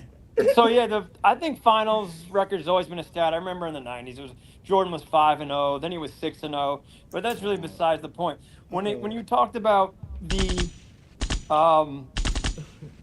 would LeBron still be great if he was just 4-0 instead of 4-6? Mm-hmm. I think he wouldn't be as great if he wasn't 4-6, but he wouldn't be as good at the same time. No, it was a loser. Would he still be considered a loser at 4-0? No, he wouldn't be a loser. But you gotta hear me out, because his career, it doesn't have the same greatness without being in the finals 10 years in a row, but he doesn't have like the same finishing quality that Jordan has. So it makes him greater than everyone else, but it's a detraction when you put the argument against Jordan. That's what I'm saying. I got you. No, I'm reading the comments here. First of all, AP the Great 28. Sturdy did not get cooked right now. Travis was answered a question that Sturdy gave to him. If you guys want to see these guys go at one another, trust me, we've seen T Perfect on FYF. Silver. But Sturdy's okay. He asked the question. Trust me, Travis actually put himself in a rabbit hole, but we're just not gonna let Sturdy open it up. So continue, Ryan. So that's basically it, because then he compares to be that great, to get the 10 in a row. He becomes the GOAT, or arguably the GOAT, right? And then you have to go against Jordan. At 4-0, you don't get to go against Jordan. That you need more than 4. So yes. So 4-0 is not enough to beat Jordan. No, he's got 6-0. Okay, so all right, so what you're saying is that the 6 losses actually helps LeBron case more than it doesn't. Is that what you're saying? Yeah, it helps him more than it doesn't, but it's also it gives Jordan fans. Not that I am one, but Jordan fans. Why y'all don't want to take the title as Jordan fans? No, he changed his mind. No, I am a Jordan fan. I misspoke. I apologize. Okay. I'm sorry. Hey, Ryan, I misspoke. I misspoke. Hey, Johnny, that's not really a proud thing to say. You know what I'm saying? So, like, you can't blame him. Not lately. All right, Ryan. So, are you saying that titles make a player better? Yeah, 100%. At least it makes their career better. How's Bill Russell not the GOAT?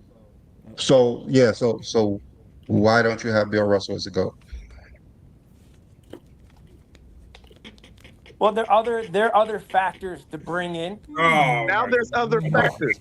This is what I'm talking about. Wait, let him talk. Let him talk, guys. You can react, but let him talk. Let him talk. You can finals record, an amount of times you're in the finals counts, but it's not the end all be all of the conversation. Mm-hmm. You have to take everything. You got to take averages into account. You got to take advanced metrics into account. You got to take total stats and longevity into account. You got to have championships into account. You have to go across the board if you're really going to figure out who is the greatest player of all time. It has to be across the board. It's not like one stat or one record or one thing isn't going to do it. It is everything. Okay. Go ahead, Toy. Please let me get him. Go ahead. So by your own words, if it's more than just championships and it's everything you just named, how is LeBron James not better than Michael Jordan when he has them in totals? He has them in most averages and most advanced stats. Go. I don't think he has them in every average. I came Exactly. on. Hold on. I came on today to try to speak some positive shit about LeBron.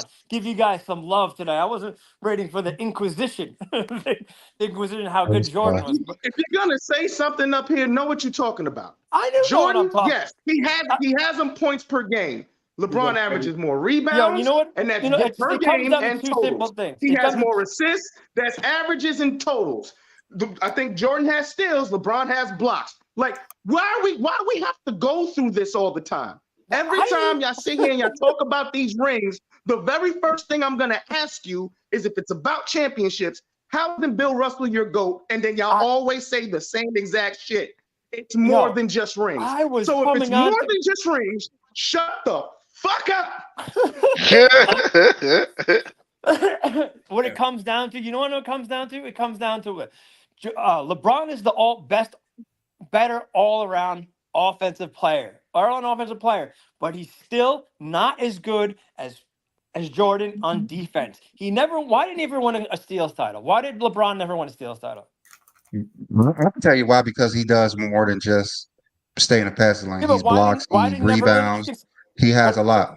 He does a you can lot. you can get steals from in the passing lanes. You can get steals from He being one does on have one. skills. He has that's why I'm saying he has the blocks, he has the defensive rebounds, and he has the steals. But he doesn't. He still, just because he doesn't get his hand in the passing lane doesn't mean you can't get more steals, man. You can take the ball. You can He pick a has a pocket. lot of steals. Oh, but He's like that's eighth still all time in that's. steals. But like I said, it's still not. He still doesn't beat Jordan in steals. And just because he doesn't get his hands in the passing lanes, y'all Okay, gonna yell. I'm all gonna right. yell. Okay, understand. Who better defensive rebounder, LeBron or Jordan? LeBron, but LeBron also has the size, right? LeBron's 6'8", Who is the 360. better Jordan's shot short. blocker, LeBron or Jordan? Well, LeBron, but LeBron's taller, right? Okay, Jordan's so there's three other defensive categories, and you say LeBron has two over Jordan. So why are we only sticking to steals? Even though Because LeBron is the Because it all-time benefits leader in the Jordan. postseason in That's steals. why. because it's LeBron's the because all-time leader in postseason in steals. because well, hold on, I'm not going to all time leader in postseason because he's playing more postseason games than anyone. But that's But if we're LeBron's the talking, all-time leader hold on, in Ryan. defensive rebounds. Like he's the all-time leader. That's number one. He's ahead of everybody. yeah. But where's LeBron? Where's Ryan, LeBron on the Ryan, offensive rebounds? Ryan, Jordan got them on the offensive Ryan, rebounds. Ryan. You We're saying talking defense? about You talk defense about right now, defense. Ryan. Ryan, I have a question. Do you understand what the greatest of all time means? I do. Do you understand that means we're comparing either it's Jordan, LeBron, whoever you want to name, to everybody who's ever played basketball? You understand that, Yes, right? I got that. Because you have a tendency to just sit here and only look at LeBron and Jordan. I'm looking at LeBron and comparing him to every player who has ever played basketball. That's I great. understand there's going to be players who have done things better than LeBron, like Wilt and Kareem. Hakeem, when it comes to blocks, outshine LeBron. Probably when it comes to rebound, outshine LeBron. But there's going to be other aspects of the game LeBron torches them in. The Agreed. point I'm trying to make to you is whatever argument you're going to make, it's going to point to someone else. Because if you're talking about steals titles, did Jordan have the most? If you're talking about offensive rebounds, does Jordan have the most? No. So what the fuck are you talking about? What? Why do you always have to go to someone else though? Why can't you just go Jordan versus LeBron? Because it's greatest of all time, Ryan. Okay, but why? That's why. But why?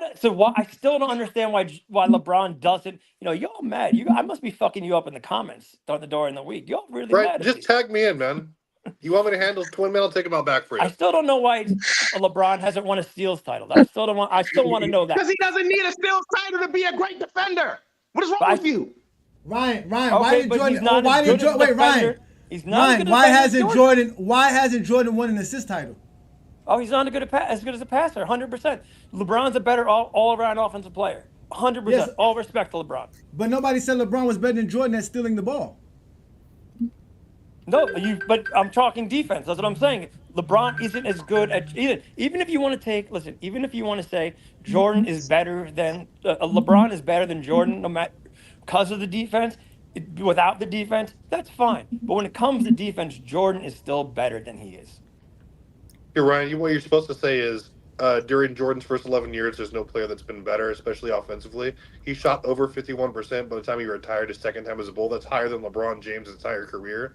Again, he's going to give you 33, like 6 and 6 during that stretch. Again, and he's a top 10 defender of all time. That's better than LeBron could ever claim to be. And he clears LeBron's record as far as major accolades and achievements go. And he's How winning is all these more Jordan down the road. a top 10 defender? How Was is he not? Jordan a top 10 defender? How is he I'm not a asking top you. 10? I don't know how he is. That's why I'm asking you. Okay, so he's How is easily he the not best. a top 10 defender? Because we talked about this on the show, and Jordan didn't fall in the top 10. Sure he did. But how is he not a top 10 defender? I'll explain how he is. I can tell you. Because I can tell you. players played better Because than him. So, first of all, Jordan is top 10 in defensive win shares earned per season. Again, he's number, 4 all time in steals per game. He's number 5 in total steals. Again, has a 3 steals title. Okay, It's tied for, steals. second with a bunch of people. Again, he's Okay, yeah, steals. way above average as far as his position in shot blocks per game. He's led the league twice. What is in he defensive- ranked in shot blocking? What is he ranked in shot blocking? He's led the league twice in defensive box plus minus. He It's one of didn't, only what 12 is he people that ever ranked in do the that. league in shot blocking, Travis? You say Who cares? he's a top shot blocker.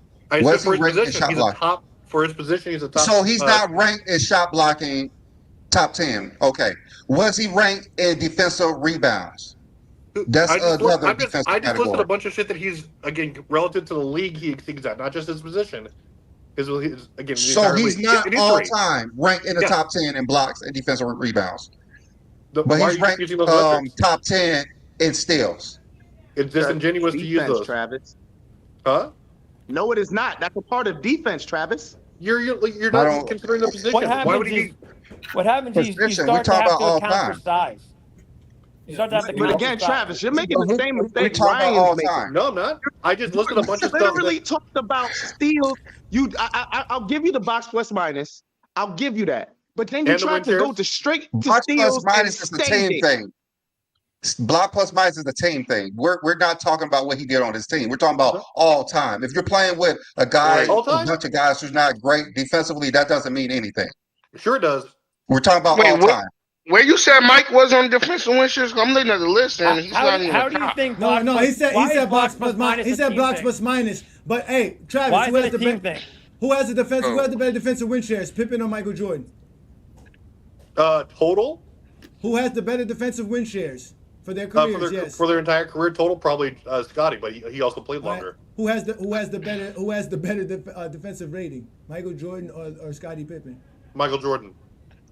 You sure about Because that? LeBron top 10 in defensive win shares. Scottie Pippen is 102. Jordan is not 102. Jordan's 103. LeBron's 104. Even and I then, also listed- even so then, defensive Mike's rating, also just one like of- box plus minus is a team stat. I know that. the onus, I know though- that. But that's Travis's. He So, loves the advanced stats. That's What it we're is talking the about. onus is on you guys to say, okay, who was your top 10 defenders and why? Again, I just listed 3 things. We that Mike went was. we went through it last week. Remember, or like a couple of weeks ago. Remember, the problem was: Yeah, are we talking that's about what I'm big saying. men? Are we talking about big men on perimeter So players? If you're so if you're using position though, you have to have context as far as some of their stats go. Some. No, but No, we no, already we're not agreed- using no, position. no. We're not No, using but- position. no, We're but just we saying. want to have context because he can't measure up. You want to have Travis, context because he cannot we measure all- up. We all agreed that there were big men that were just more important. Like we had like 7 big men that were in the top 10. So that means Jordan has to be the top 3 perimeter defender of all time. And he is. He's the best perimeter defender of all time. He's not. No, he's not. He's not better than Tony Allen. I'm not even going to throw the heavy hitters at you. No, don't throw Tony Allen out there. Tony Allen doesn't have better no than Scotty. no merits. Well, come on, man. Yes, he does. The thing is, Travis, and it's everybody listening. Defense, especially in basketball, majority of your majority will come down to the observation of what the team scheme is, what a player is doing. Most importantly, how does it impact his team towards that. And defensively, a shooting guard, the best. Even we just won't go through this narrative that Jordan's the best defensive shooting guard, right, of all time. A shooting guard in comparison to a power forward or a center defensively, impact-wise, just simply would never measure up. It just won't. Who's the GOAT? LeBron. So you're just saying that because of his position, he's disqualified from being ranked so high defensively. No, that's how basketball works, Travis. Like typically, the taller players have the most impactful effect. Even for Jordan's era, because you like keep runs to the era. Even for Jordan's era, his biggest advantage was the fact that at his position, he was literally one of the tallest, one of the biggest shooting guards of his time.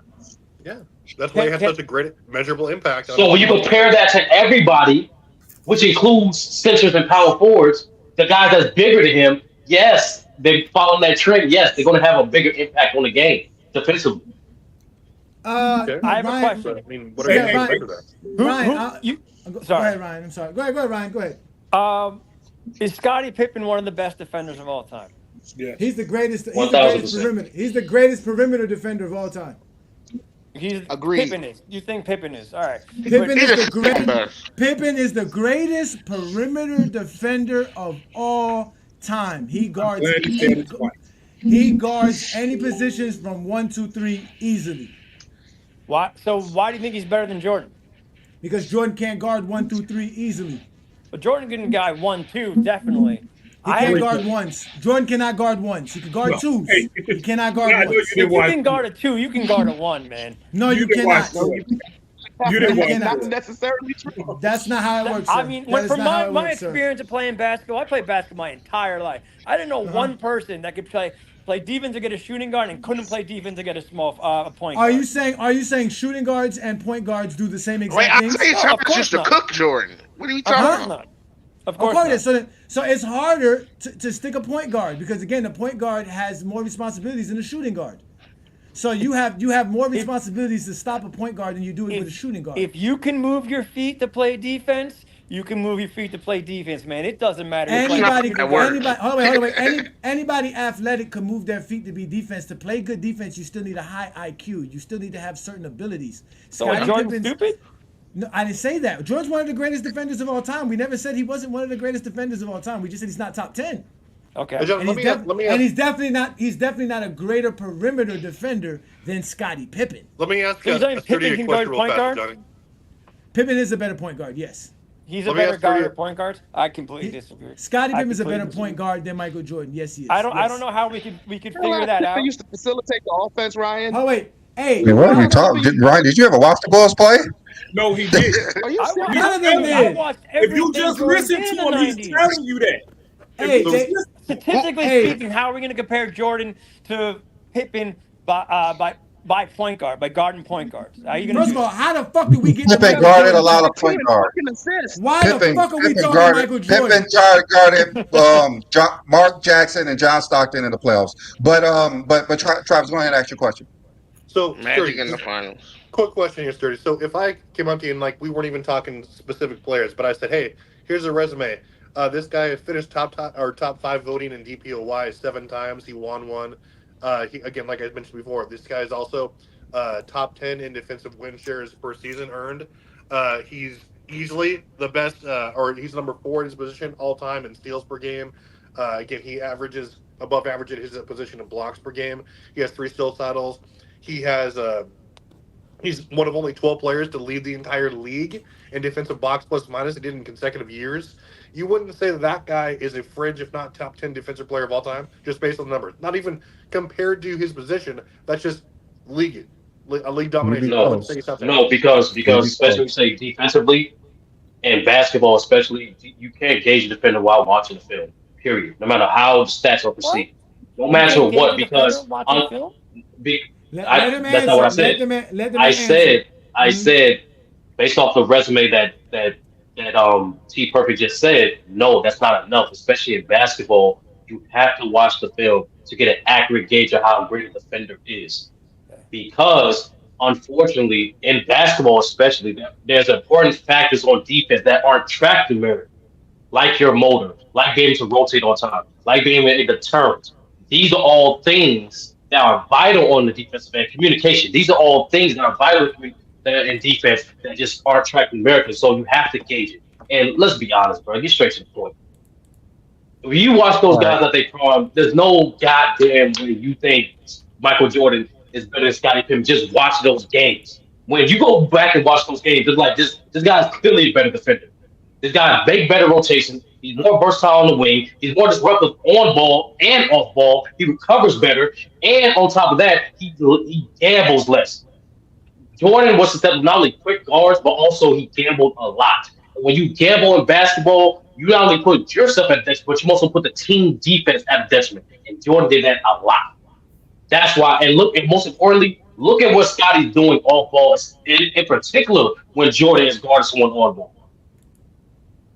That's why he's a better defender. Let me ask All you. right, all right. Hold up, guys. Let me ask Ryan something. Ryan. Yeah.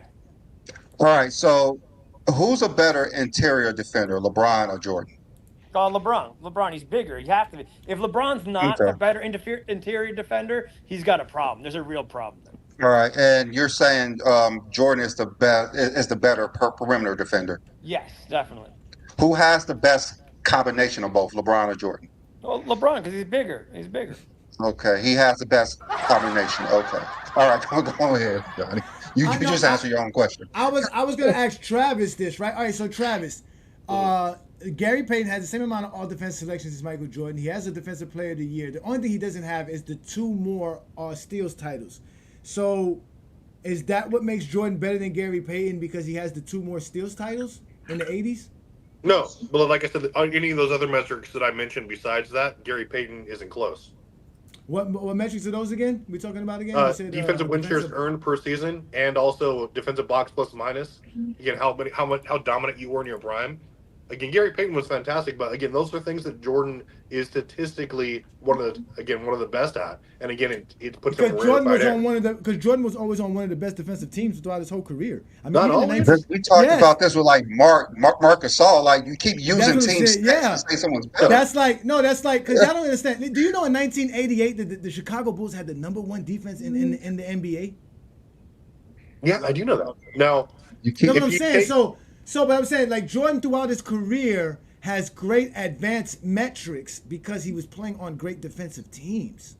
So when you're using the defensive metrics, Gary Payton is the defense on that team. I know he had Nate McMillan for a few years, but he was the defensive leader. He didn't have a Scottie Pippen and a Horace Grant and a Dennis Rodman to help out for his defensive metrics. Yeah, but Scottie wasn't a beast defensively until like 91 or 92. Like he wasn't just this guy moving the needle. He was all defensive in like 89, wasn't he? No, he made all defense. All right, peace out, Ryan. Have a good one. You're the GOAT, man. I love the combo. No, I agree with you. I'm not saying Scottie Pippen was a great defender coming in the league as far as 1988, but still the Bulls had a great defensive team because they still had Charles Oakley, who's a great defender. At that time, he was still a great defender. They had Michael Jordan. They added a Horace Grant. They added Scottie Pippen. So they had a team. They had a team of good defenders. And then as time went on, it didn't end with that. Horace Grant got better. Scottie got better. Then they added Ron Harper. They added Rodman.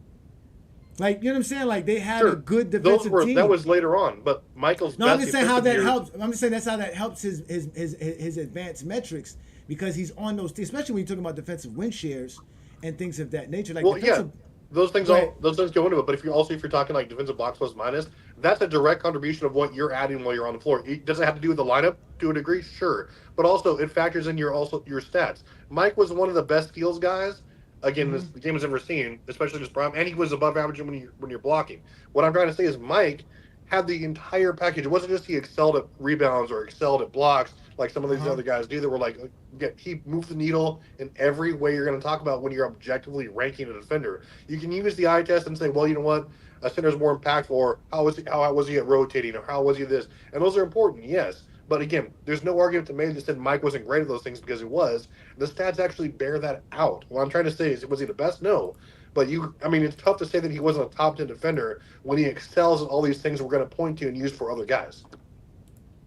No, that's like I said, Travis. Like there's just things. All facts aren't numbers. That's the thing. Especially when defense. Oh wow! Hold on. I got this because you know what? So then what? Why is Chris Paul not better than Michael Jordan? Because he doesn't have a Defensive Player of the Year. No, but it's just his box plus his box plus minus is more than Jordan's for his career. Yeah, his defensive plus minus is higher than Jordan's. He has more steals.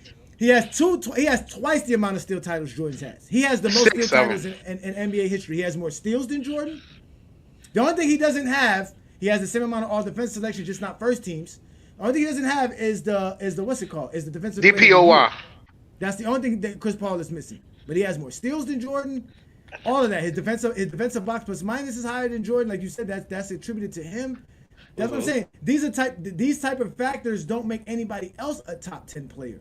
Now again, it shows how great of a defender Michael Jordan is. But if we were really taking a chance to put a top 10 criteria up for defenders, I don't think Jordan would crack that top 10 using the metrics that you're trying to use. Well, I mean, And I've we done should research. you know what? We Go should ahead. actually do that, Travis. We're gonna Okay. talk about that, Travis. We're gonna do that on a Friday night. This Friday night exposure. I know I always say that, but this Friday night exposure, we're gonna start it up. It's going to be the greatest defenders of all time, and Travis and I are gonna use his metrics so that we can come up with a great way to figure out if Jordan's top 10 or not. So We're Friday, Hey, gonna- Johnny, already you got should it. have been nasty and used Wait. Doc Rivers instead. You should have been nasty. no, because Doc Rivers don't have no steal titles. He don't have He no got the book defensive plus minus selections. that he keep bragging about.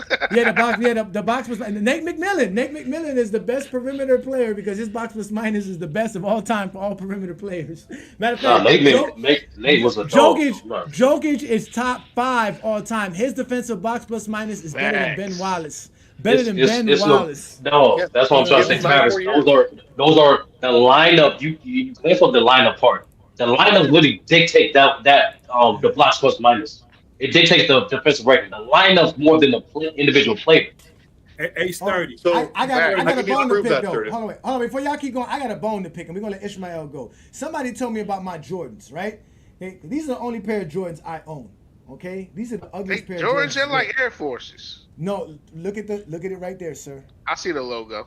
You see the logo. You see it there. All right. First of all, somebody gifted these to me. I didn't buy these shits. I don't buy Jordans. I don't have no money for this shit. I buy work boots because I'm a working man. I don't fucking spend money on sneakers. But these are Jordans. These are these ugly ass Jordans that y'all love to spend money on, and this doesn't make Jordan the GOAT at all. None of this shit makes Jordan the GOAT. They go to go right here. The Under Armour. Oh, this is LeBron. Oh, that's, But they was that's Curry's. They're like those- Curry's. Oh, I thought they were. Oh, those are LeBrons. Those are the newer joints. Yeah. But now, mind you, I do own several pairs of LeBrons. I will buy. Yeah, I'm not gonna lie. those. Don't play. But- I'm not gonna lie. It's a play. These motherfuckers here are ugly as fuck. Okay, so these are the ugly J's that I wore in my Michael Jordan fans video with my baggy pants. So that y'all can leave me the fuck alone because these sneakers are ugly and so is Michael Jordan's game in the 80s. So Ishmael, thank you for joining the panel. We're gonna get what's back up, to y'all? We're gonna get back to Joking, bro. That shit was funny. listen. We're gonna get back to talking Michael Jordan because we're not supposed to be talking Michael Jordan today. But let's let Ishmael come in. Ishmael, what do you think of LeBron James's expectations and surpassing it? What are your takes on today's show, sir? I think LeBron James lived up to the hype as soon as he went to Miami and won a championship, living up to the hype because during his career, the beginning of his career was that he just couldn't win a championship and he got 0 rings. People were really making fun of him for not winning a single ring. I think him going to Miami is a testament to how great he was as a player because the whole entire city of Cleveland just hated him. The whole world hated him. I remember that like it was yesterday, like how people were like filming, burning his jerseys and his shoes, and it was just everybody hated this man. And so when he won his first championship, because it was a notion that LeBron was going to be a great player that just can never win a championship. And so when he won that, I think that really lived up to the hype. When he exceeded expectations, to me, is when he won his 3rd ring with the Cleveland Cavaliers. Like, I don't think people just do not value how great that is when he won that in the NBA Finals, the first player ever to be able to be the best in all 5 major statistical categories on both teams. Like, that's just crazy if you think about that. People talk about Michael Jordan or other players winning finals MVPs or even Andre Iguodala, but not every finals MVP is not valuable. It's not the same. It's like when you think of LeBron James, I think at least 3 of his rings, including 2016, where he was the one that what averaged the most rebounds, averaged the most points, and averaged the most assists. And so then when you think about 2016, where a player averages all five major statistical categories, I think that's when he exceeded expectations, being able to do that. All right, I mean, again, the guy just has so many things that we can point to as greatness. Um, and that's the thing about LeBron James' career, man. He just continually shows us how great he is. He continues to evolve with the game and the eras. He's a basketball savant, and he loves playing the game. So I don't know how anybody who's a basketball fan of any kind, especially NBA fan, cannot appreciate LeBron James and his greatness and look at him and say, man, the man did his thing. So shout out to you, Ishmael. That was a great take. Thank you so much. So, ladies and gentlemen, you guys know what we do here in GOAT James Kingdom, man. Hit that like button. Hit that subscribe button. Don't be afraid to become a member of the channel, which you didn't do, Travis. Okay? I was looking for it. You was looking for it. I'm going to show you where it's at. No. Travis, you have to do it on a computer. You can't do it on your phone. And that's what I get to tell you. You can't. When I first became a member, you can't do it on your phone. You have to do it on a tablet or a computer. Okay, I'll do that immediately. Okay, great. So again, becoming a member is fun. We have different tiers for you guys. We're coming up with all kind of things for you guys. We're gonna have posters. We already know we do graphs and videos. We got shirts. We got hats. So you guys don't be afraid to check out the membership. You guys have been great. It's been a great show. So we're gonna let everybody get their last take in, and we're gonna get up out of here because we've been having a fun Sunday, and I want to get to my Sunday fun. Shout out to Zero in the comment. He's also a GOAT James Kingdom member. Shout out to Willie as well. I see Willie over here still talking crap. I see all of you guys in the comments. AP the Great 28 says everybody here owns a pair of Jordans. I don't know how owning a pair of Jordans make Jordan the GOAT. But again, that's Michael Jordan fans' weird way of saying that Jordan's the GOAT. I know LeBron sneakers are dope as well. So let's continue the conversation of LeBron James' greatness, and we'll get up out of here. Travis, we'll start with you, and then we'll go down the line, and everybody, we can get up out of here. So go ahead, Travis. What's your last words? Anybody's comments you want to address? Yeah, I mean, just the entire chat as a whole, guys. Like, it's possible to have Jordan or somebody else as the GOAT, guys, but not really use these terrible narratives to discredit someone like LeBron. Like, I don't have LeBron, but like LeBron is undoubtedly one of the, again, just an amazing complete player. We don't have to hate on him in order to boost our guy up. Just use facts, just use context. Like, again, ignore all the rubbish that you guys hear from ESPN narrative of those clowns, and just like do right by the players. Just talk basketball. Like, we don't have to lob insults back and forth, and we can have some great conversations that way.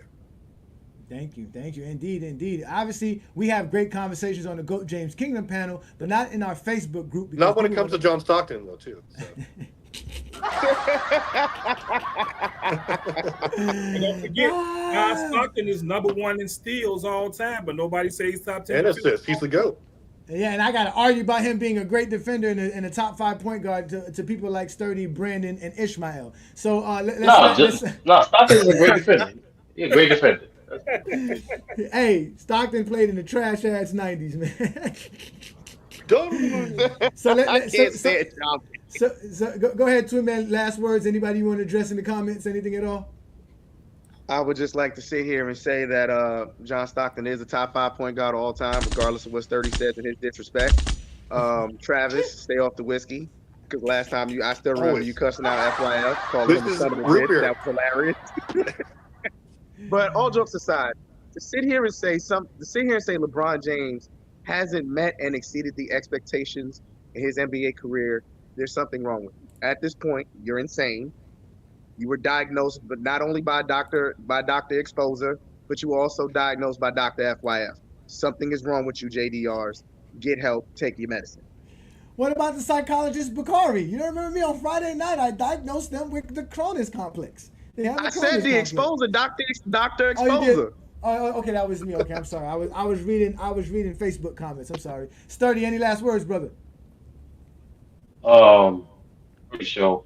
Great topic. I am looking forward to that Friday night exposure. Like, just in general, in terms of like what are the guys rank all time in terms of the categories that Travis tries has.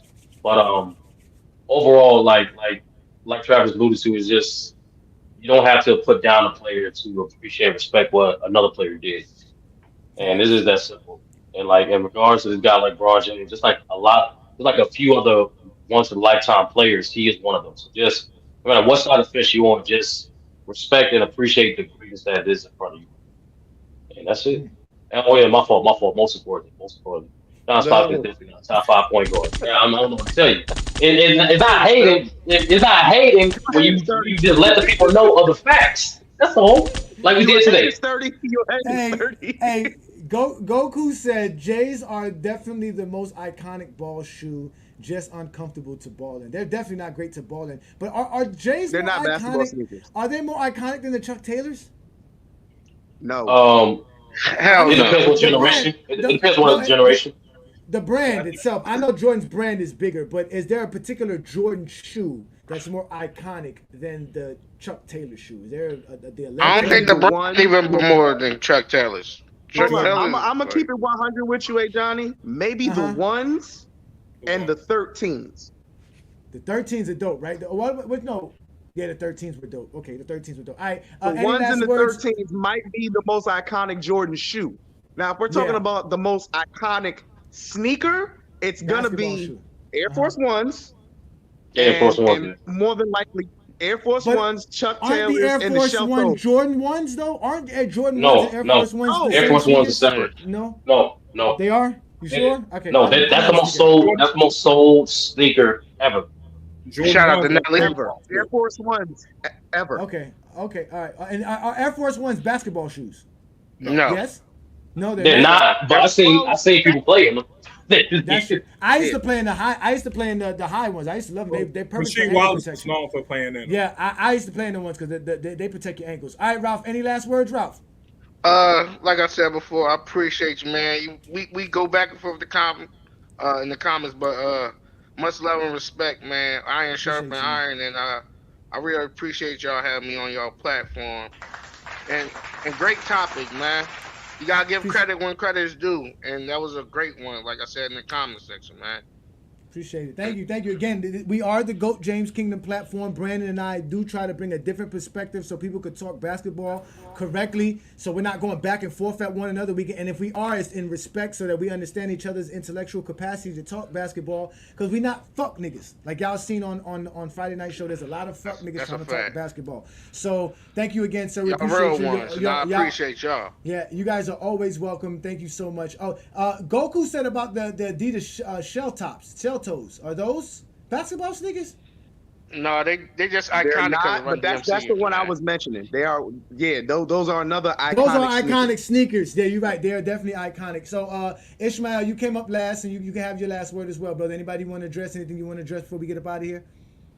Yeah, I just say that I appreciate like channels like these that bring out the truth. I've learned more in perspective to be able to view the greatness in LeBron James, especially watching some of the older content when you guys were talking about. I remember B. Lee was talking about why totals matter and because there's more Hall of Famers in the totals aspect, like stuff like that. I appreciate and look at basketball from more of an objective standpoint, and yeah, that's pretty much it.